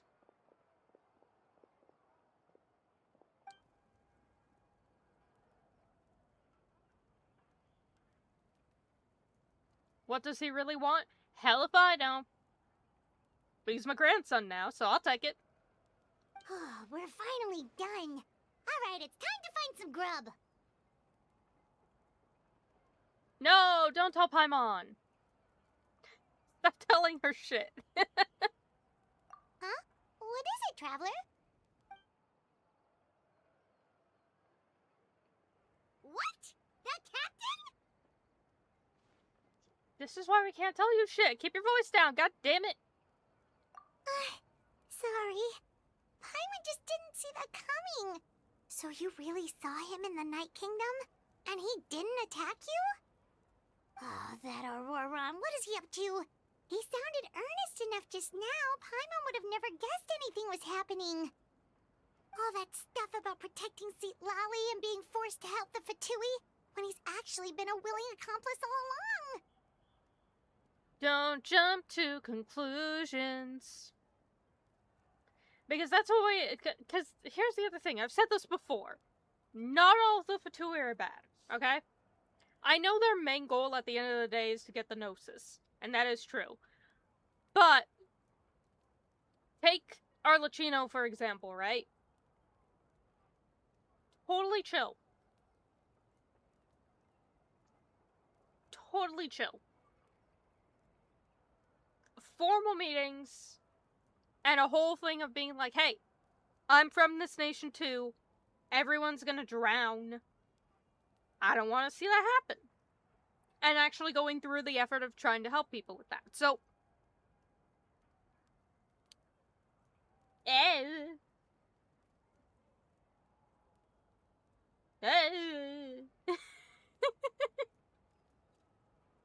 Yeah, you're right.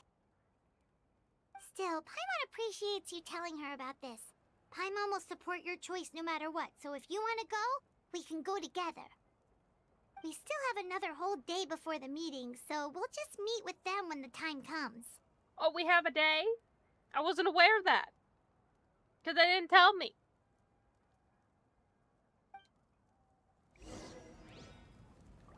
Yeah. Time for gameplay, everyone.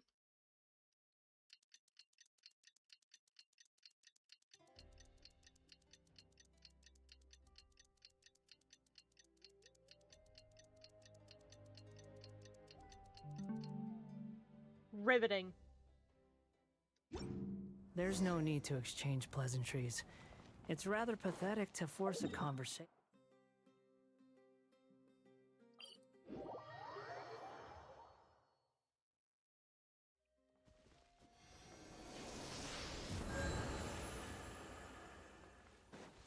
Behold!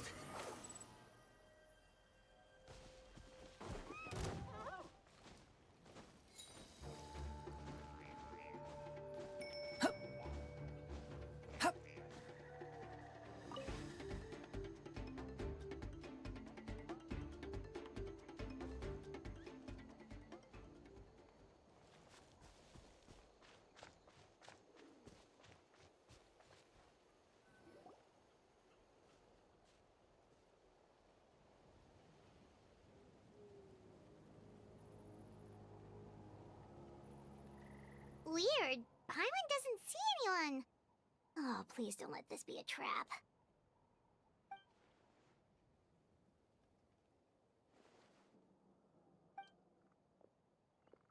What was that? Relax, Paimon. It's just my grandson. Good evening. Nice to see you again. It's you. You shouldn't pop up from behind people like that. What are you, a ghost? Paimon, what did I say about the ghost thing? You shouldn't give a shit anymore. We've been through this too many times. I'm terribly sorry. It's just a force of habit. And what's with you apologizing all the time? You sound so polite and honest, but you're actually doing shady stuff behind people's backs. You're right. Granny tells me that too. Huh. Come to think of it, you remind me of her. Sometimes you two sound really similar, you know. Oh, so you're gonna call Paimon Granny too now? Well, I could. So circle back.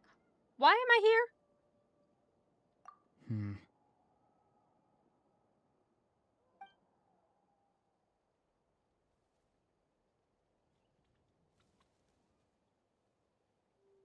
It's all clear. Over to you. Excellent. The fact that you showed up proves that I was right about your character.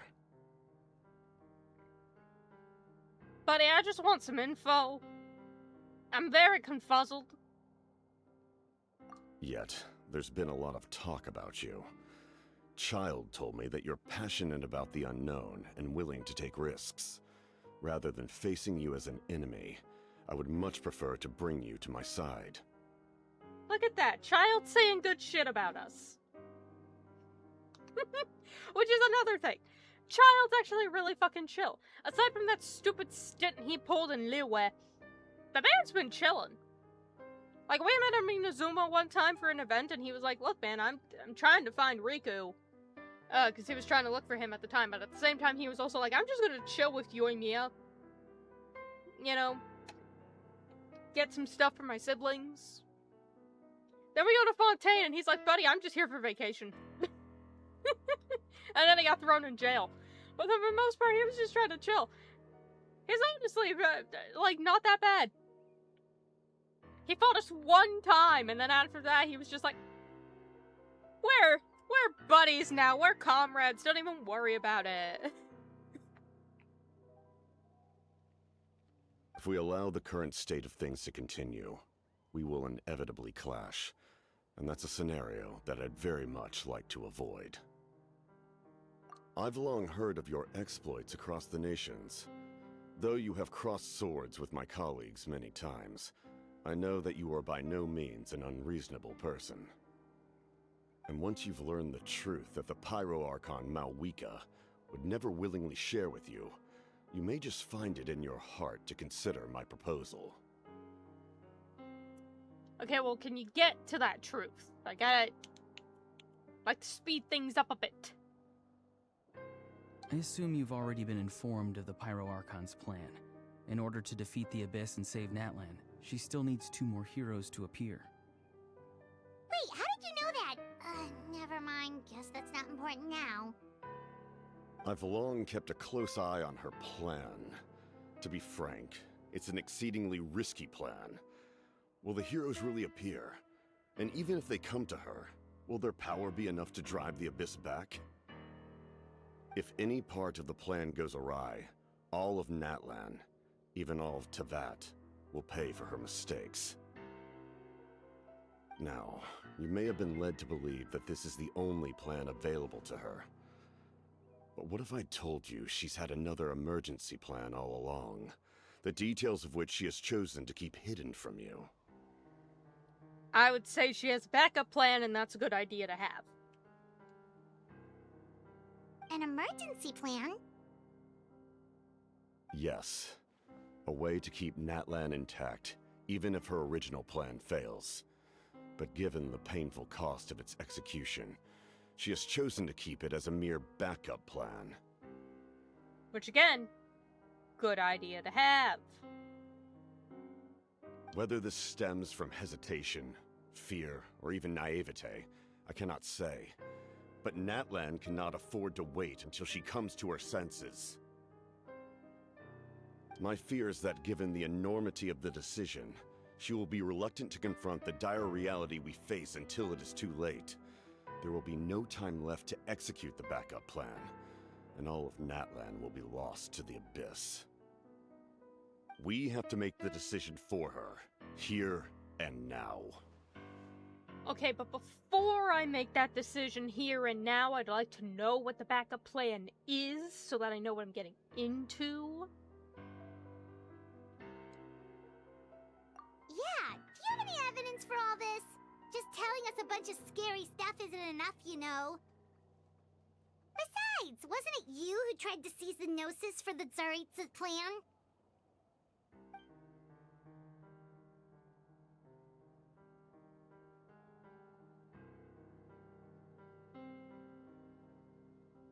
Oh, the Gnosis has something to do with this backup plan.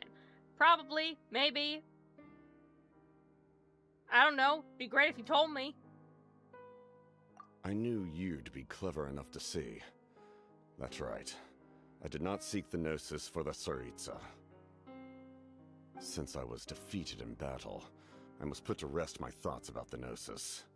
But even so, my desire to save Natlan remains unchanged. And now, I have found a new way to solve the crisis.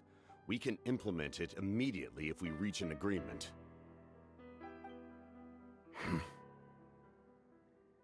Okay, but again, I'm gonna need more details. Someone's here. Huh? The captain disappeared! Batman! He's just Batman. Something is rapidly approaching. Oh no. Something? Bad news, chump. It's your granny. Bah! She fucking gut punched him. See, Lolly, when did you get here? I knew something was amiss after we were separated. Hidden ceremonial tools, an unconscious traveler. I must say, I'm very curious about what you're up to. How dare you go behind our backs like this, Auroron? Colluding with the Fatui? Really? Ooh! Oh, here we go again. Cat got your tongue, huh? You really think you can avoid a scolding just by staying quiet? I'm not trying to avoid anything. Oh, and now you're talking back. Well, go on then. Explain yourself. What the heck are you up to? I'm sorry, Granny. I feel so guilty. You! That's it! Where are my tools? I swear if I don't teach you a lesson right here and now, I'll... What is she grabbing? Why is she like, where are my tools? What are we... Ma'am, I'm gonna have to ask you what tools you're referring to? Scolding him and shaming him is one thing. Physical damage is another. You've already punched him in the gut. What more do you want? Wait, see, Lolly, please calm down. We, still learned a lot of info, didn't we? Like the fact that the captain isn't trying to seize the Gnosis anymore. So, maybe just save the scolding for later, okay?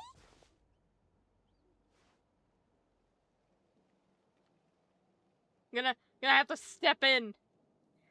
I'll accept, like, scolding to an extent. But the threat of physical violence, I'm gonna have to ask you to step away from the grandkid.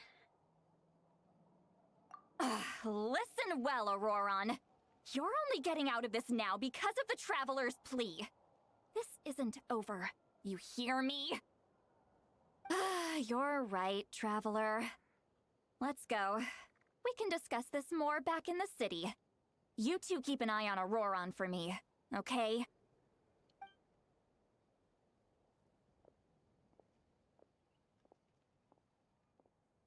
Our conversation with the captain was interrupted at the most crucial moment. Yeah, no shit, honey. But if Auroron's still here, maybe we can still learn the rest from him. Please, for the love of God, tell me, what is the plan?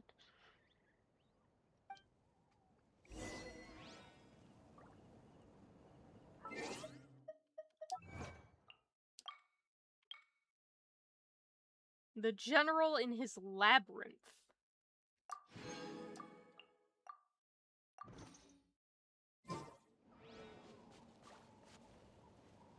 Okay.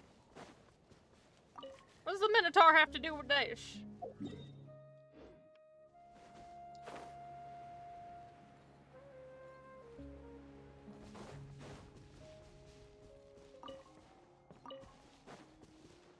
What is this? Whack it? Too slow.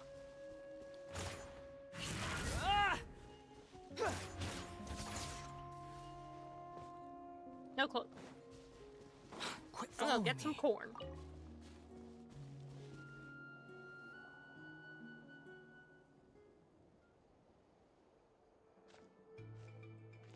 In all my years, I've never had a child cause me so much grief. Do you seriously not see what's at stake here? You've got a head on your shoulders, Auroron. Use it! Why did you help the captain? And I want the truth this time.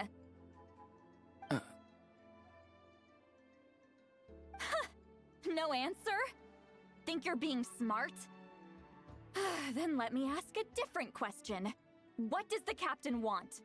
What is his purpose in Natlan? Buddy, I just want to know what the backup plan is.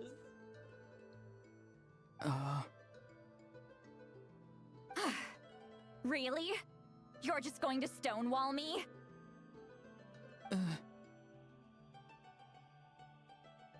God bless him, he's trying his best.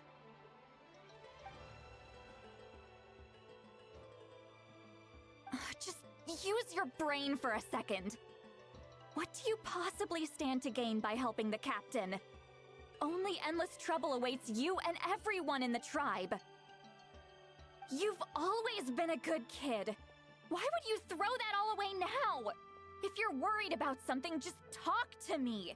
Granny would much rather we had a conversation instead of constantly clashing like this. Oh, honey, I can only help you so much. Why is he staring at us all of a sudden? Buddy, I can only do so much. I'm sorry that you have to hear all this. It's fine. You're very kind. Most people would have fled by now. Not everyone can handle Granny's scolding. Oh? You dare gossip between yourselves instead of listening to me? You... Sorry, Granny.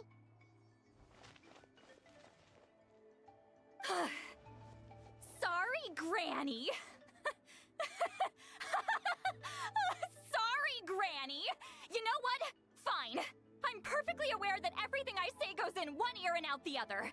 You're all grown up now, so why would you listen to an old hag like me? Oh, we're losing her. Oh, we're losing her. She's going off the deep end. You say all the right things, but then you go and completely ignore me!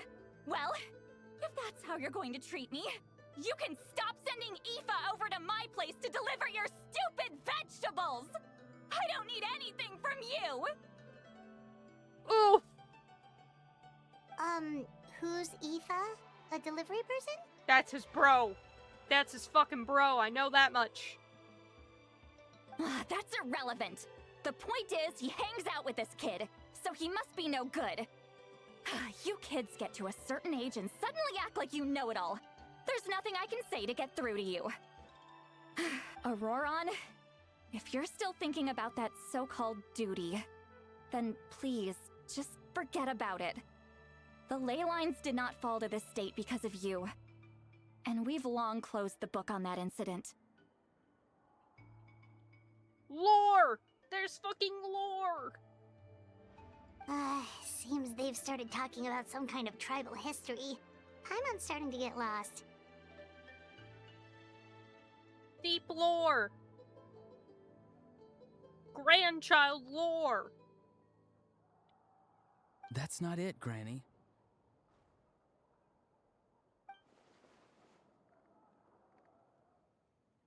I know you tend to get down on yourself when you're upset, but I can tell I really hurt you this time. All I can say is I'm sorry. His voice. Auroron! Where have you gone? What is happening? It sounds like he's somewhere super far away, but isn't he right here in front of us? I'm really sorry. It's up to all of us to do everything we can to save Natlan. So I've got to go. The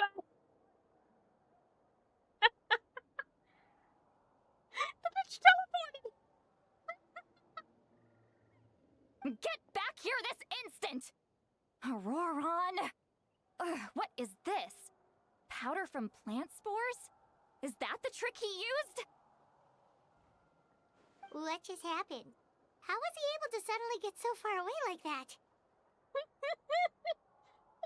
Equivalent of throwing a fucking smoke bomb on the ground and just running. It's a trick of his. If you grind spores into a powder and spray it in the air, it can be manipulated to create an illusion. He pulled it off flawlessly. He must have put a lot of time into perfecting it. Don't tell me that's how he's been hunting in the fields these days. Oh, couldn't he have picked up something more useful?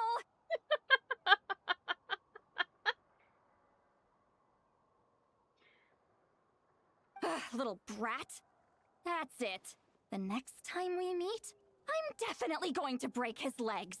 Oh, she's threatened his legs. Oh no. Whoa, that's a little extreme.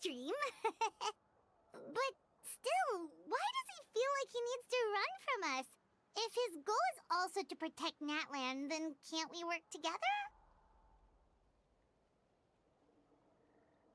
He's trying. I'm sorry for interrupting your conversation with them earlier. But even if you'd been able to hear them out, there's no guarantee you would have gained anything substantial. Ma'am, I wholly disagree. This whole thing is Capitano being like, hey, I need the Gnosis so that we can do the backup plan, because the backup plan should really be the main plan. But I don't know the backup plan. And she's like, oh, but there's no certainty you'd have gained anything substantial. He could have told me what the backup plan was. And that's the one thing I need to know. Auroron probably did everything he could to get away because he knew I'd get the truth out of him sooner or later. Ah, that brat. I swear. Captain probably has some sort of substantial plan. Otherwise, Auron would have no reason to keep following him. Meeting again is out of the cards now, so it might be faster to just approach the Pyro Archon and confirm what the captain said. And also,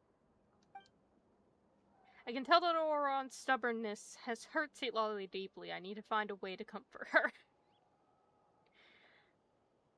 Look. Your grandson's trying.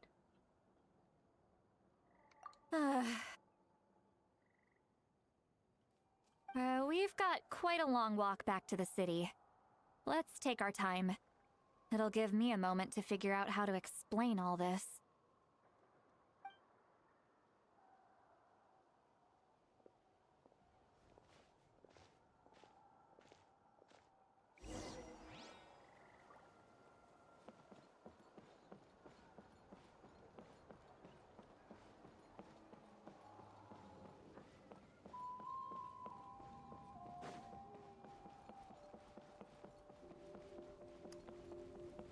Well, I thought she'd explain it on the walk, but apparently not.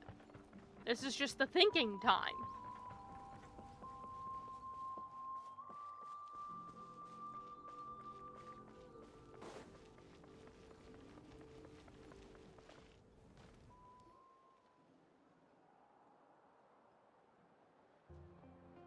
Do you two have some time?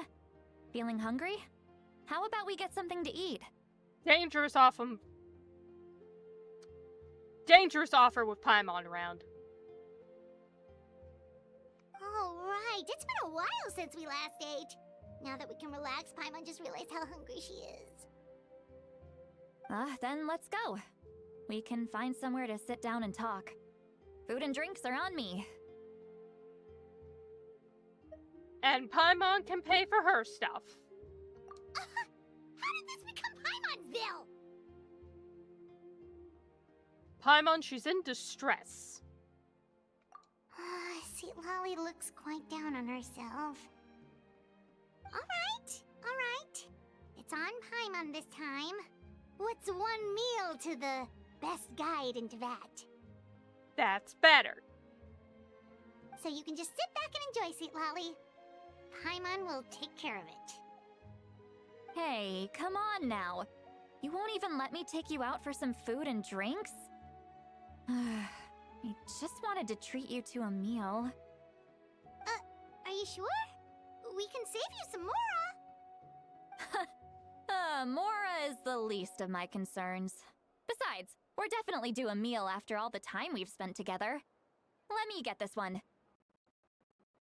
I might be an old hag, but I like to think I'm not completely useless. Oof. Sure, that's fine with us, but Paimon doesn't want you to be sad, Sweet Lolly. Don't worry. I'm sure a juicy grilled steak will work wonders.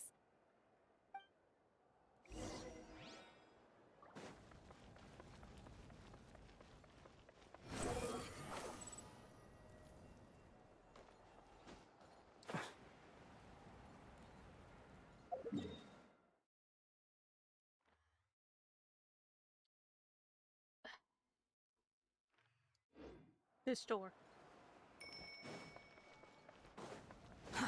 Too slow.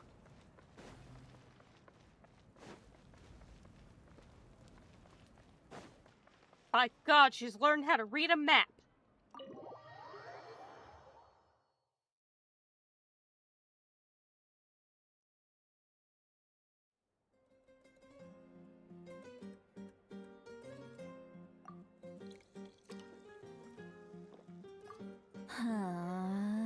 She's gonna get drunk as fuck. What are you looking at? Do you see two people standing by the door? They look like spitting images of each other. Are they twins? Oh my God, she's already drunk off her ass.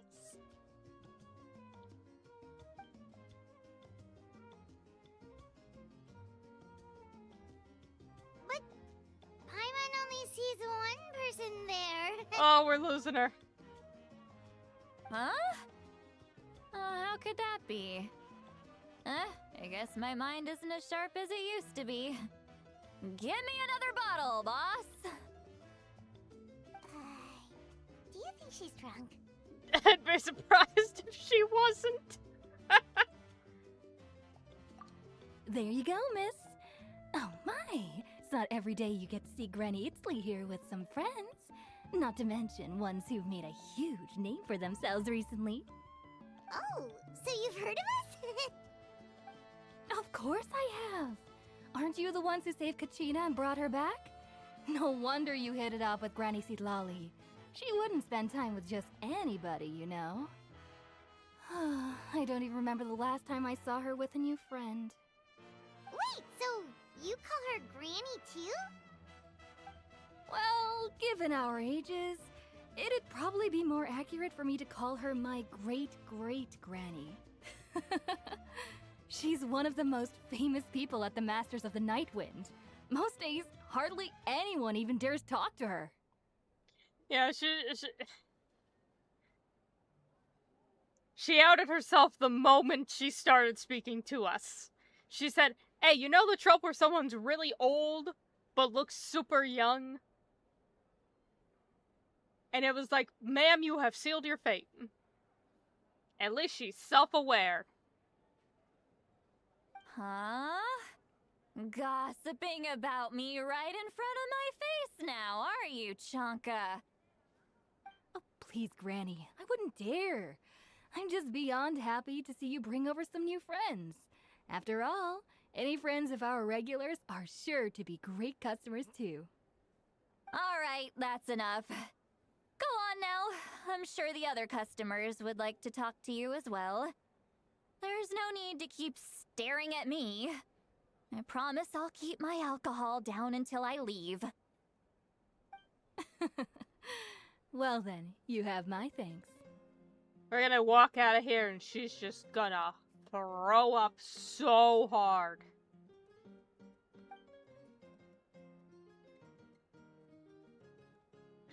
She's still drinking more!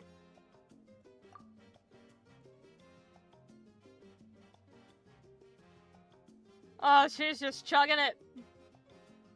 Boy, howdy, we should invite Venti over. We're having this many drinks.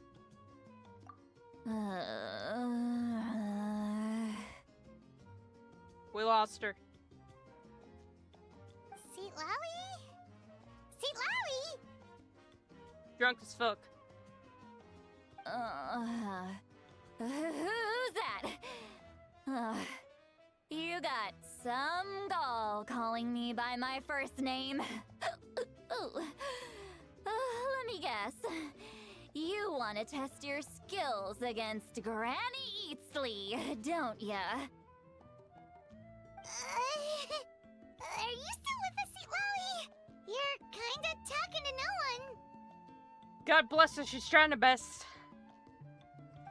You chumps come around here, picking fights with me? Well, you know what happens next. You lose, and then run off home to tell everyone about how I'm this big scary bully. It's always the same story. You brats start it, I finish it. And then I end up with the reputation of being some kind of terrible monster among the shamans. Alright, thank you for the trauma dump, I guess. I mean, come on! Monster? Me? Really? What did I do to deserve that? Granny Seat Lolly, you're not a monster at all. Exactly! And while we're at it, I'm not some lazy slacker either. Between meditation, advising the chief, and speaking with the Wyab, I actually have a pretty packed schedule, you know!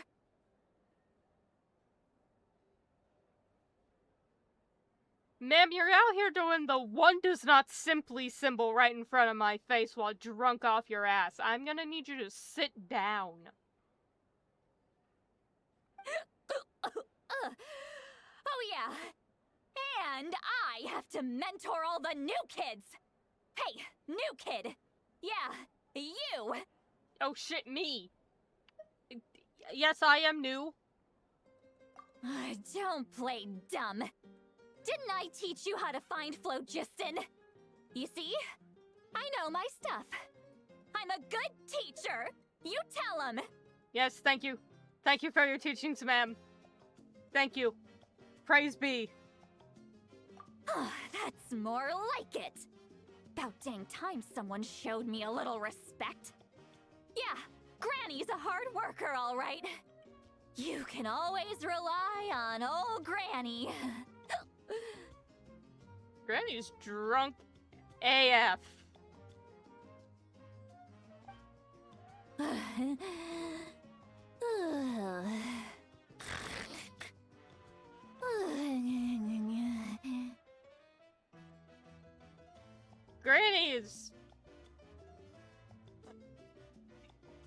Granny's drinking herself into a stupor.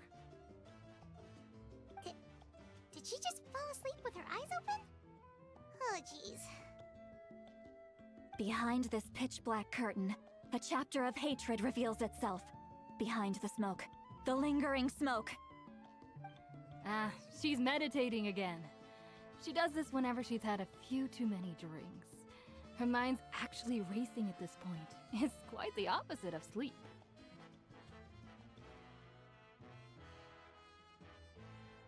Ma'am, I think she needs healthier coping mechanisms. Is this another specialty of the Masters of the Nightwind? No, I'd say it's an ability that's unique to Citlali herself. While she can easily pick up everyone else's skills and tricks, few have been able to master hers. Warning, warning. Red, the color of danger, has now arisen within that pair of eyes. Huh? That's very much so not good. I'm gonna need you to expound upon that statement, ma'am.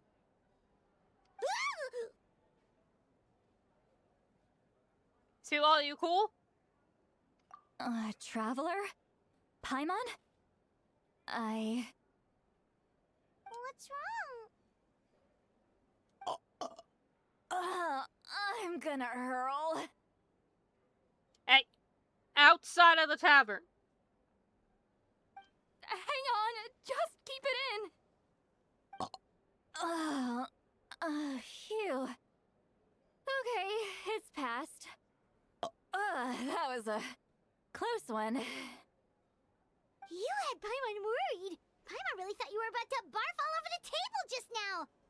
In front of our raw steak and giant tacos? How dare you? How embarrassing. I'm sorry you had to see me like that. That's never happened before, I swear. I've never thrown up. Not once. I wasn't asking about that, but okay. Are you feeling okay? Want to take a quick walk and get some fresh air? Do you want to take a pill? Because I need to take a pill. Give me a second, chat.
Ugh, pill taken.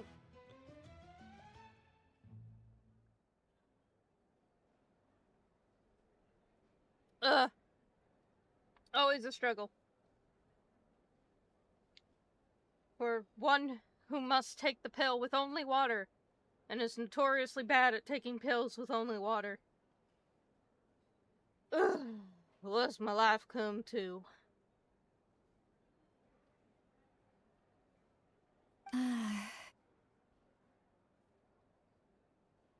There's so much that I want to say, but I can't. Why not? Of course you can. Just say whatever's on your mind. Please, Paimon. It's not as simple as you think. We've only known each other for a few days, right? What would you think of me if I were to start dumping all of my complaints on you after we've only just met? I mean, to be fair, the trauma dump is an essential key point of every friendship. Oh, Paimon gets it. You're hoping that we wouldn't think less of you no matter what you're about to say. No, that wasn't my point at all! Seriously, don't you youngsters know anything about shame? I'm talking about shame! I've lived all these years and still can't get rid of it! Surely, you know the feeling too? Actually, about that. Do we tell her? Huh? Tell me what? Yeah, this is as good a time as any.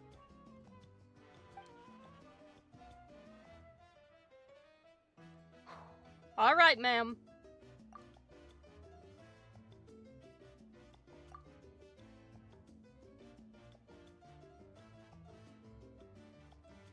You described the events that took place during Auron's rescue as objectively, fairly, and impartially as possible. Lolly shared some of her senses with you through a spell, allowing you to temporarily hear her thoughts. Now she shall feel shame. So, you heard my... You're in her thoughts? Yes. It's okay, Lolly. You had every right to complain about those things. I can't take it anymore! Why do these things happen to me? Ain't life a bitch? Hearing me mumble under my breath is one thing, but hearing what I mumble in my own head? That's too much! I agree. The head mumbling should be kept in your own head. Alright? That's the private mumbling. There's barrier there. God, those tacos are fucking humongous. It's just like when you're rolling on the floor in your pajamas, but you forget to lock the door, and someone bursts in to deliver cabbages and sees the whole thing! Methinks perhaps she's speaking from experience. So that, happens to you a lot. It happens to people in general, okay? Doesn't matter if you're 200 years old or 1,000 years old. Everyone rolls around in their pajamas sometimes. I was just picking something generic. Keep some whimsy in your life.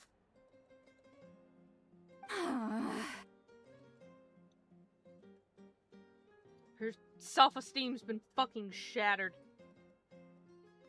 Take a walk with me. I have things to share with you.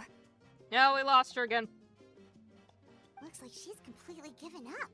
Like those criminals who just confess everything and accept their fate. But my taco!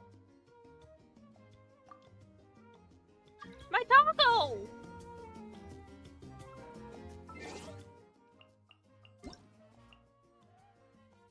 I don't care about the fucking Astro Wonderland event. Who gives a shit? They took my taco. They took my taco.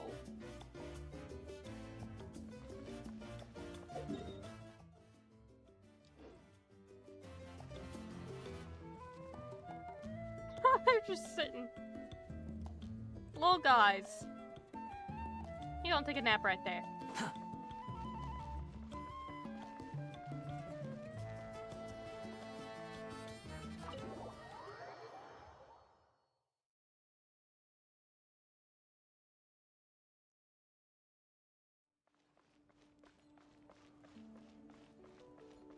Quit following me.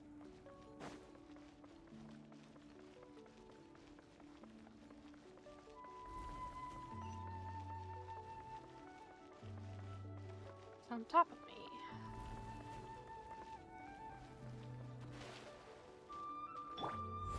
Live! Squall and Fury.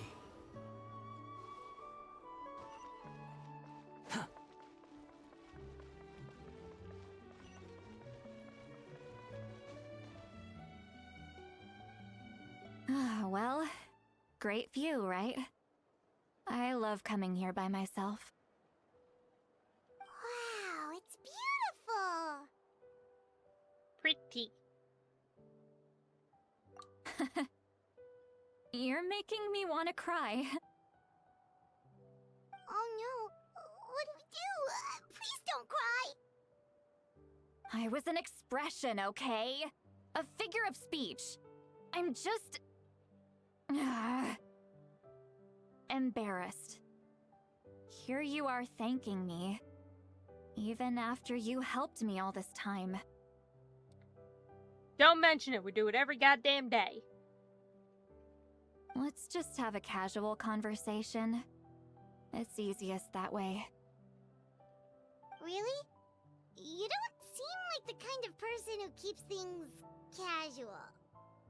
Well, I guess I used to be more of a stickler for the rules. And you're right, I don't usually open up to the people of my tribe like this. I'm just an eccentric old hag to them. That story's been passed down so long, it might as well be true. But you're just a regular person. Just a very long-lived regular person. The kids of my tribe would have a heart attack if they heard you say that.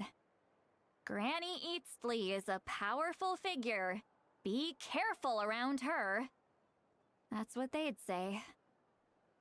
Well, you are powerful. Are they afraid of you? Some are. Others are mad I always come out on top. A few decades like that, and people stop knowing how to deal with you. What about you? Are you scared of me? No, I like you. I be vibing. We don't find you scary at all. Huh. That's because you're not from my tribe. You don't know how many delusions of grandeur I've destroyed just by existing.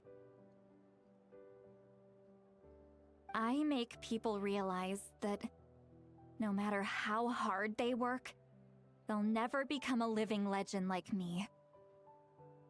Oh, not to brag or anything. Maybe it's hard to believe. Just pretend I never said anything. No, don't worry. Lumine is racking up so many achievements of fucking living legend. I think if anyone's gonna understand, she would. We believe you. Shilonen has full faith in your abilities, and Auroran didn't seem scared of you. He thinks of you as his granny, right?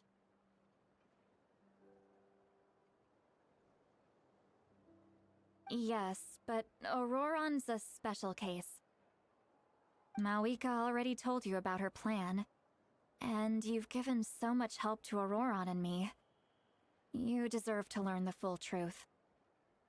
Auroran's not like other people. As I mentioned, he was abandoned as a child. The reason being, his soul is incomplete.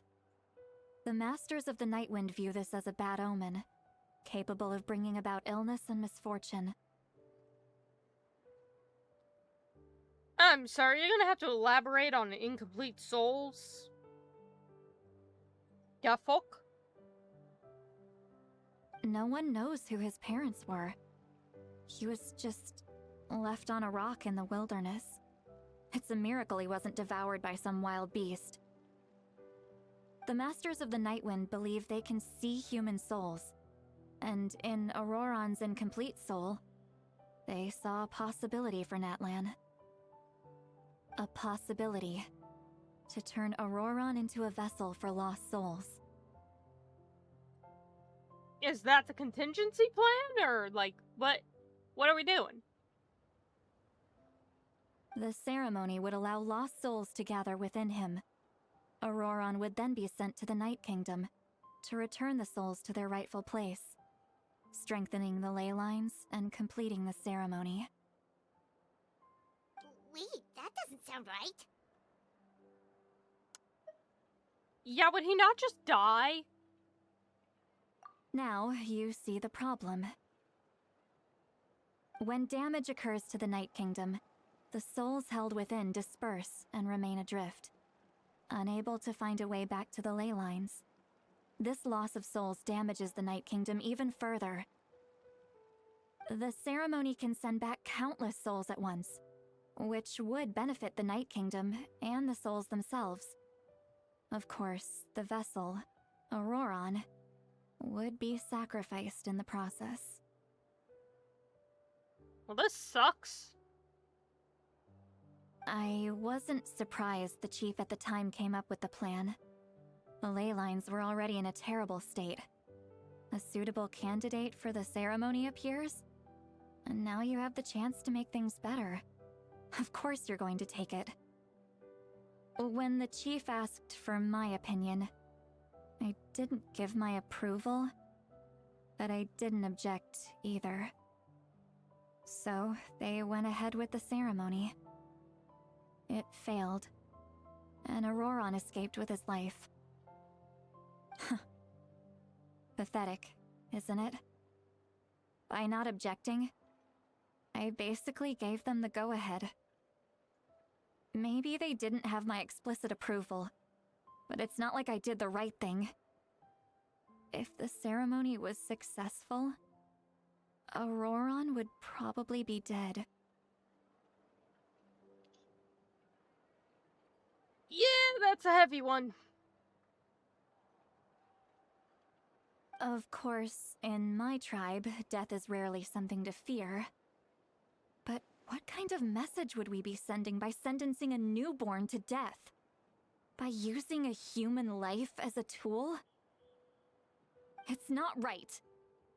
So, when I learned the ceremony had failed, I was ashamed by my inaction, and absolutely relieved by the result. The plan was never a secret. Or, I guess I should say, there was no point to keeping it a secret. A simple investigation from Auroron would reveal everything. Everyone thought he would be happy he survived, and he never really said anything to the contrary. But just as I was about to put all of it behind me, he asks this question. Would Natlan have been saved if the ceremony succeeded? Wait, but it's not his fault. Okay, so it's implied then that they did this when they found him and they went, "Ooh, free kid with an unfinished soul. Awesome." Talk around the town. You okay with this? You okay with this? You okay with this? Hey, see Lolly, you okay with this? I abstain. Fair enough, we're gonna take that as go ahead. Alright. Throw the kid in the fire. Whee! Ah, didn't work. Oopsie daisy. And it's like, he grows up, hears that, and then is like, so if it did work, and by proxy, I did die as a baby, would the nation have been saved? God, that's awful. He knows that, but he still feels guilty. Auroron has a strong ability to perceive souls, more than any of us. He understands just how dire the situation with ley lines has become, Maybe he chose to work with the Fatui because he still thinks he owes a debt to Natlan. I can only imagine what they told him. It makes me wonder then if the backup contingency plan is like Ceremony V2.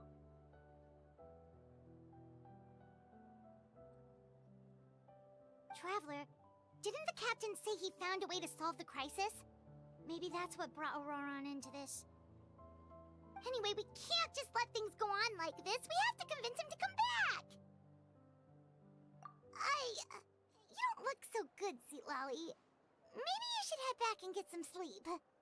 You also, like, were literally drunk off of your ass. Should probably sleep that off. Maybe for 2 days. You're probably gonna have a hangover. Probably drank too much. It's okay. The fresh air is doing me good. Okay. Forget that. I need to go home. I hit it a little too hard. Drunk off your ass. You've helped me so much already. How do I even begin to thank you? By going home and dealing with your hangover. Hey, we're friends, aren't we? Besides, you already said you owe us a favor, so you don't need to worry about us. Good point. Well, I'll go home and get some sleep. We can figure out our next move in the morning.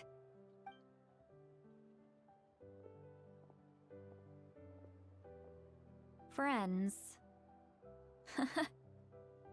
I like the sound of that.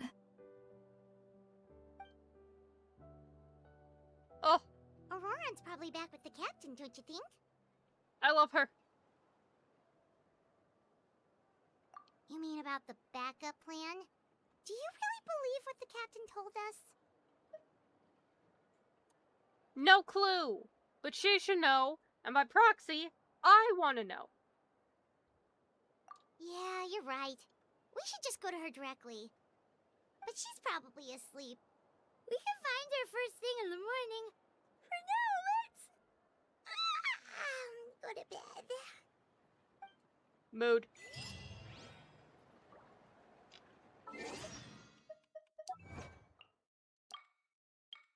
The sacrifice not offered. Just what is he searching for? Oh! Okay, well, before we do that, I need more water. I drank it all with my pill. Be back in a minute.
Time to eat.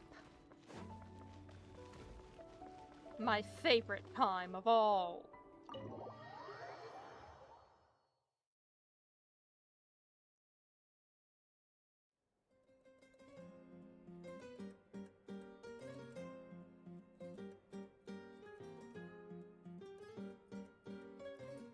Why is it so noisy outside? Pirates still half asleep. Well, guess we should see what's going on.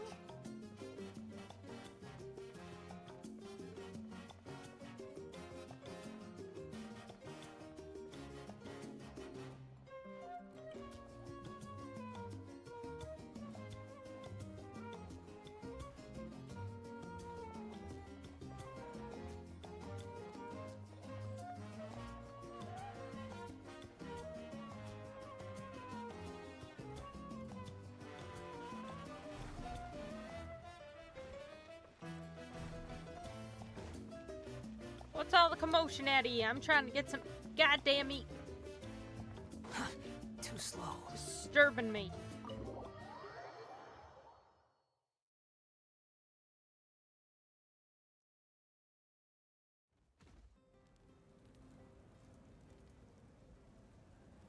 You're already here. I was just about to come get you. Wow, you're up early. That's impressive, especially after all the drinking last night.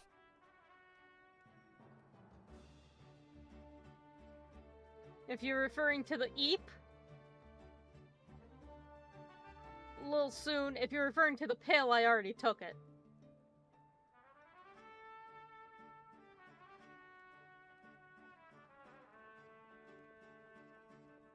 Let's not bring up last night. I'm embarrassed about the whole thing.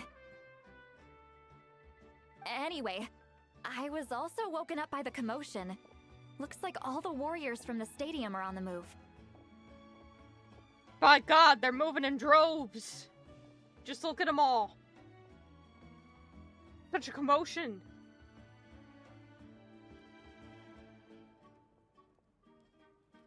The running around in circles and losing your mind bit, but it took me too long to write. Look, it's that time where you wake up after a good night's rest and suddenly the music just starts playing and you just got a vibe. The soundtrack in this land is a distraction. I heard many areas have been attacked by the Abyss, including the Masters of the Night Wind. I need to head back right away. The Abyss attacked again? Are you sure you can handle it on your own? Do you need our help? Those bastards. I'll be fine. We also have the support of the warriors stationed at the various outposts. Given the quick response, things shouldn't get too serious. The stadium could always use more manpower, so you should join the forces here. Good night. Good night to you. Have some sweet dreams. And tomorrow, when you waketh, you have to suffer at work. But after you've suffered, you can enjoy the glory that is a nap and some Legos. What more could you ask for in life? I'm done making excuses for him. He's not a child anymore. He needs to take responsibility for his actions.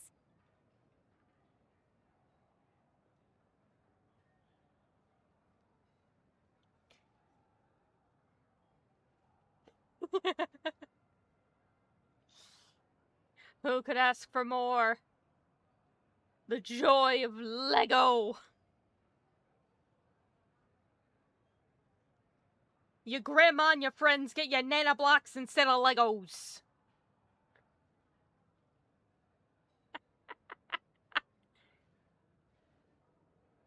And by God, do you love it.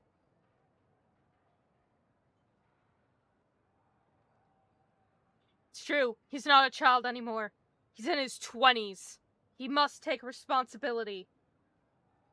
He has to get his own goddamn insurance. I was the one who vouched for him, so I need to report back to the Speaker's chamber. I'll accept however they choose to handle the situation. But I should be able to convince them to let me go back to my tribe first to deal with the attack. As for the ancient name, once we handle this crisis, I'll talk to Shilonen right away. Don't worry, I never forget a promise to a friend. Don't you worry, ma'am. I'll keep an eye on the grandkid. Thank you. All right, I need to start heading back. She left in a hurry. The situation must be really serious. Looks like a lot of people are heading to the stadium. Let's see what's going on.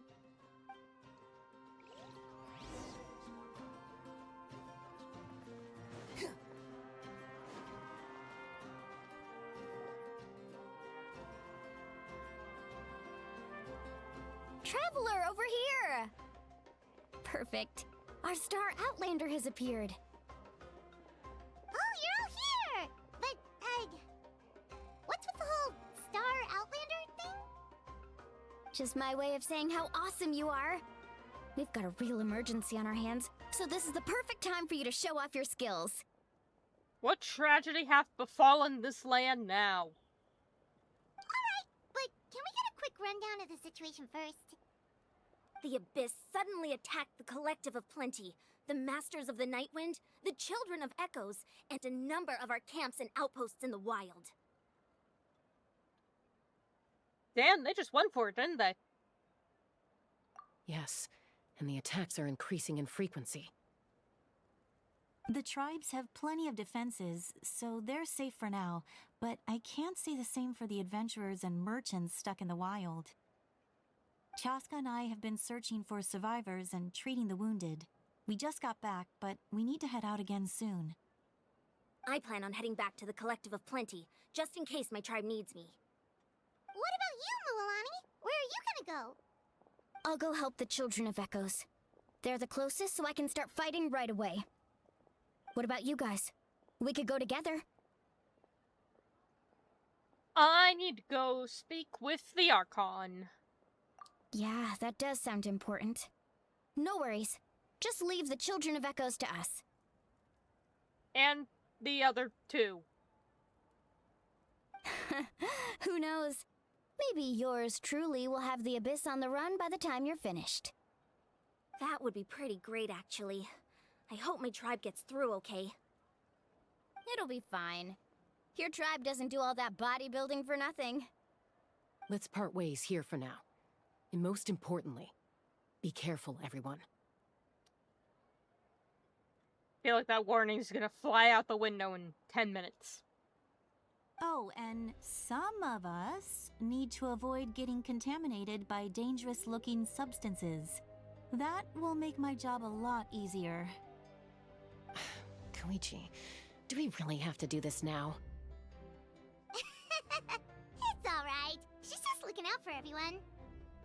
Alright, let's hurry up and talk to the Pyro Archon so we can help the others.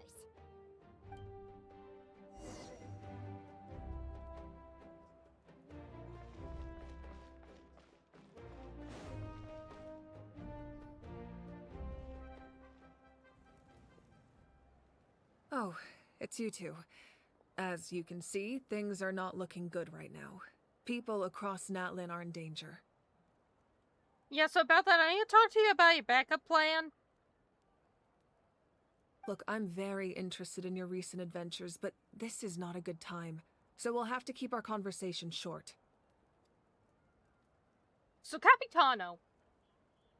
That's alright, we're also in a hurry. We're gonna go help the Children of Echoes after this. What? Yeah, it's an appropriate reaction.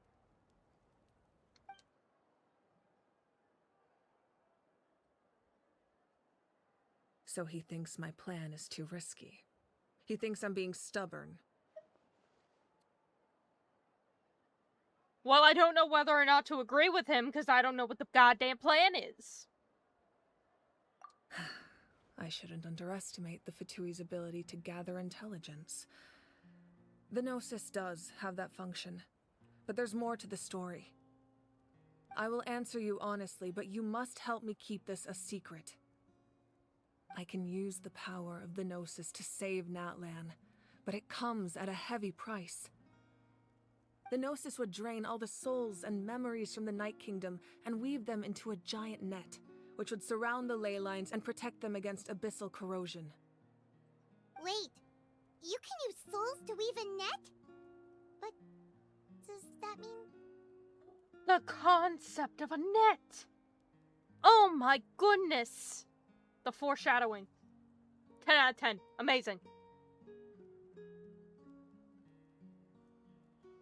No, but in all seriousness, if you use the souls to weave a net, it likely means that the souls are going to be stuck with that. So there's... Like, if the net stays in place forever to keep the ley lines together and the abyss out of the way, then you can't bring people back. Yes. It means sacrificing those souls in the process. Souls are just another form of life. The cruelty of this method is self-evident. The Night Kingdom not only houses the souls of the dead, but also our memories and legends. Using the Gnosis means converting all three into material for the net, erasing our history and culture. Even then, the net can still become corroded. If we cannot find a way to repair the damaged ley lines before that happens, then all those sacrifices are for nothing. Given the enormity of the price, it's a solution I refuse to consider right now. I want us to win, but I also care about how we win, and what that means for us in the end. Nope, yeah, I'm inclined to agree. Now it's true, both plans come at a risk, but after weighing our options, this is our best bet. Yeah, it's an odd feature to have. Natlan is unique among the nations of Teyvat. Given the ever-looming threat of the Abyss, the Pyro Archons had to account for the worst-case scenario. Having a contingency plan is our duty, not just to the people of Natlan, but to all who live on this continent. Still, this has always been a well-kept secret. I'm very curious how the captain learned this information. Oh, one more thing? The captain said he found another way to solve the problem. Could be equally as extreme, though. Without the Gnosis, he should have no other option. But I see no reason for him to lie. He seems like a clever fellow. I presume he could have figured something out. Seems like our only path forward is to track him down, so he can answer that question for us.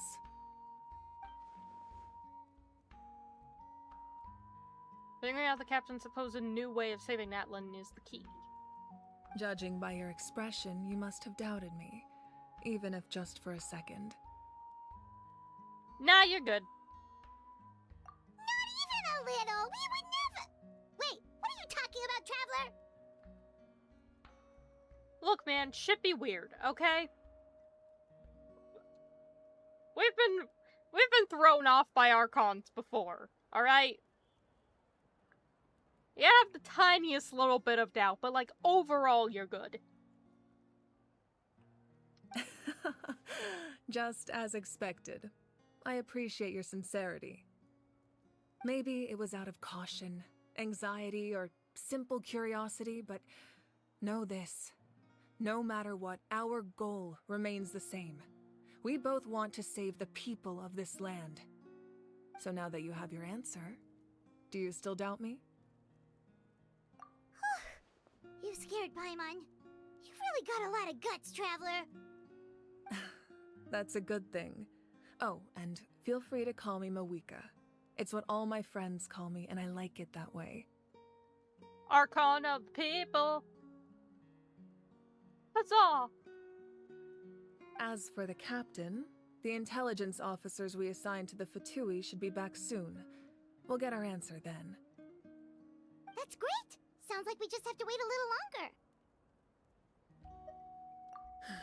Not just yet. Even though the Abyss is attacking several locations at once, I'm confident the warriors stationed in those areas can handle it. Don't worry. I just need to finish coordinating our available manpower, then I'll take a small team to handle the difficult locations. Wait, you're going to fight in person? Didn't you give up your power? That's true. I'm far less powerful than a god in my current state. But don't forget, I was an experienced and powerful warrior before I ever became the Pyro Archon. That is true. She had to do the whole tournament and the night wars and the everything beforehand, so... Yeah, no, I think she'll be fine. No matter how you look at it, my duty is on the front lines. Oh, now you doubt my strength. That hurts, Traveler. If we had time to spar, you might think otherwise. Anyway, even if we respond to these threats in time, it's not a permanent solution in the long run. I've considered moving my people to other nations, but given their close connection to the Night Kingdom, a forced evacuation would have devastating consequences. Buddy, I can tell you exactly how moving your people to other nations would go. I would like to introduce you to Bennett. Case closed. I've told the chiefs of each tribe to strengthen their defenses and advise people against leaving their settlements. Now, I just need to find the right time to disclose the true nature of the crisis to the people of Natlan. Paimon's a little worried about how people will react. Yes, but that won't be the only response. In any case, that's for me to worry about. I'll let you know when we have more information on the captain. Alright, we should head out. Maybe we can join up with Moani. She can't be too far ahead. No need to worry about me.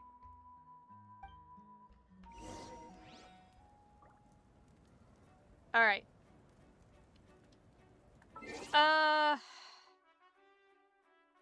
I think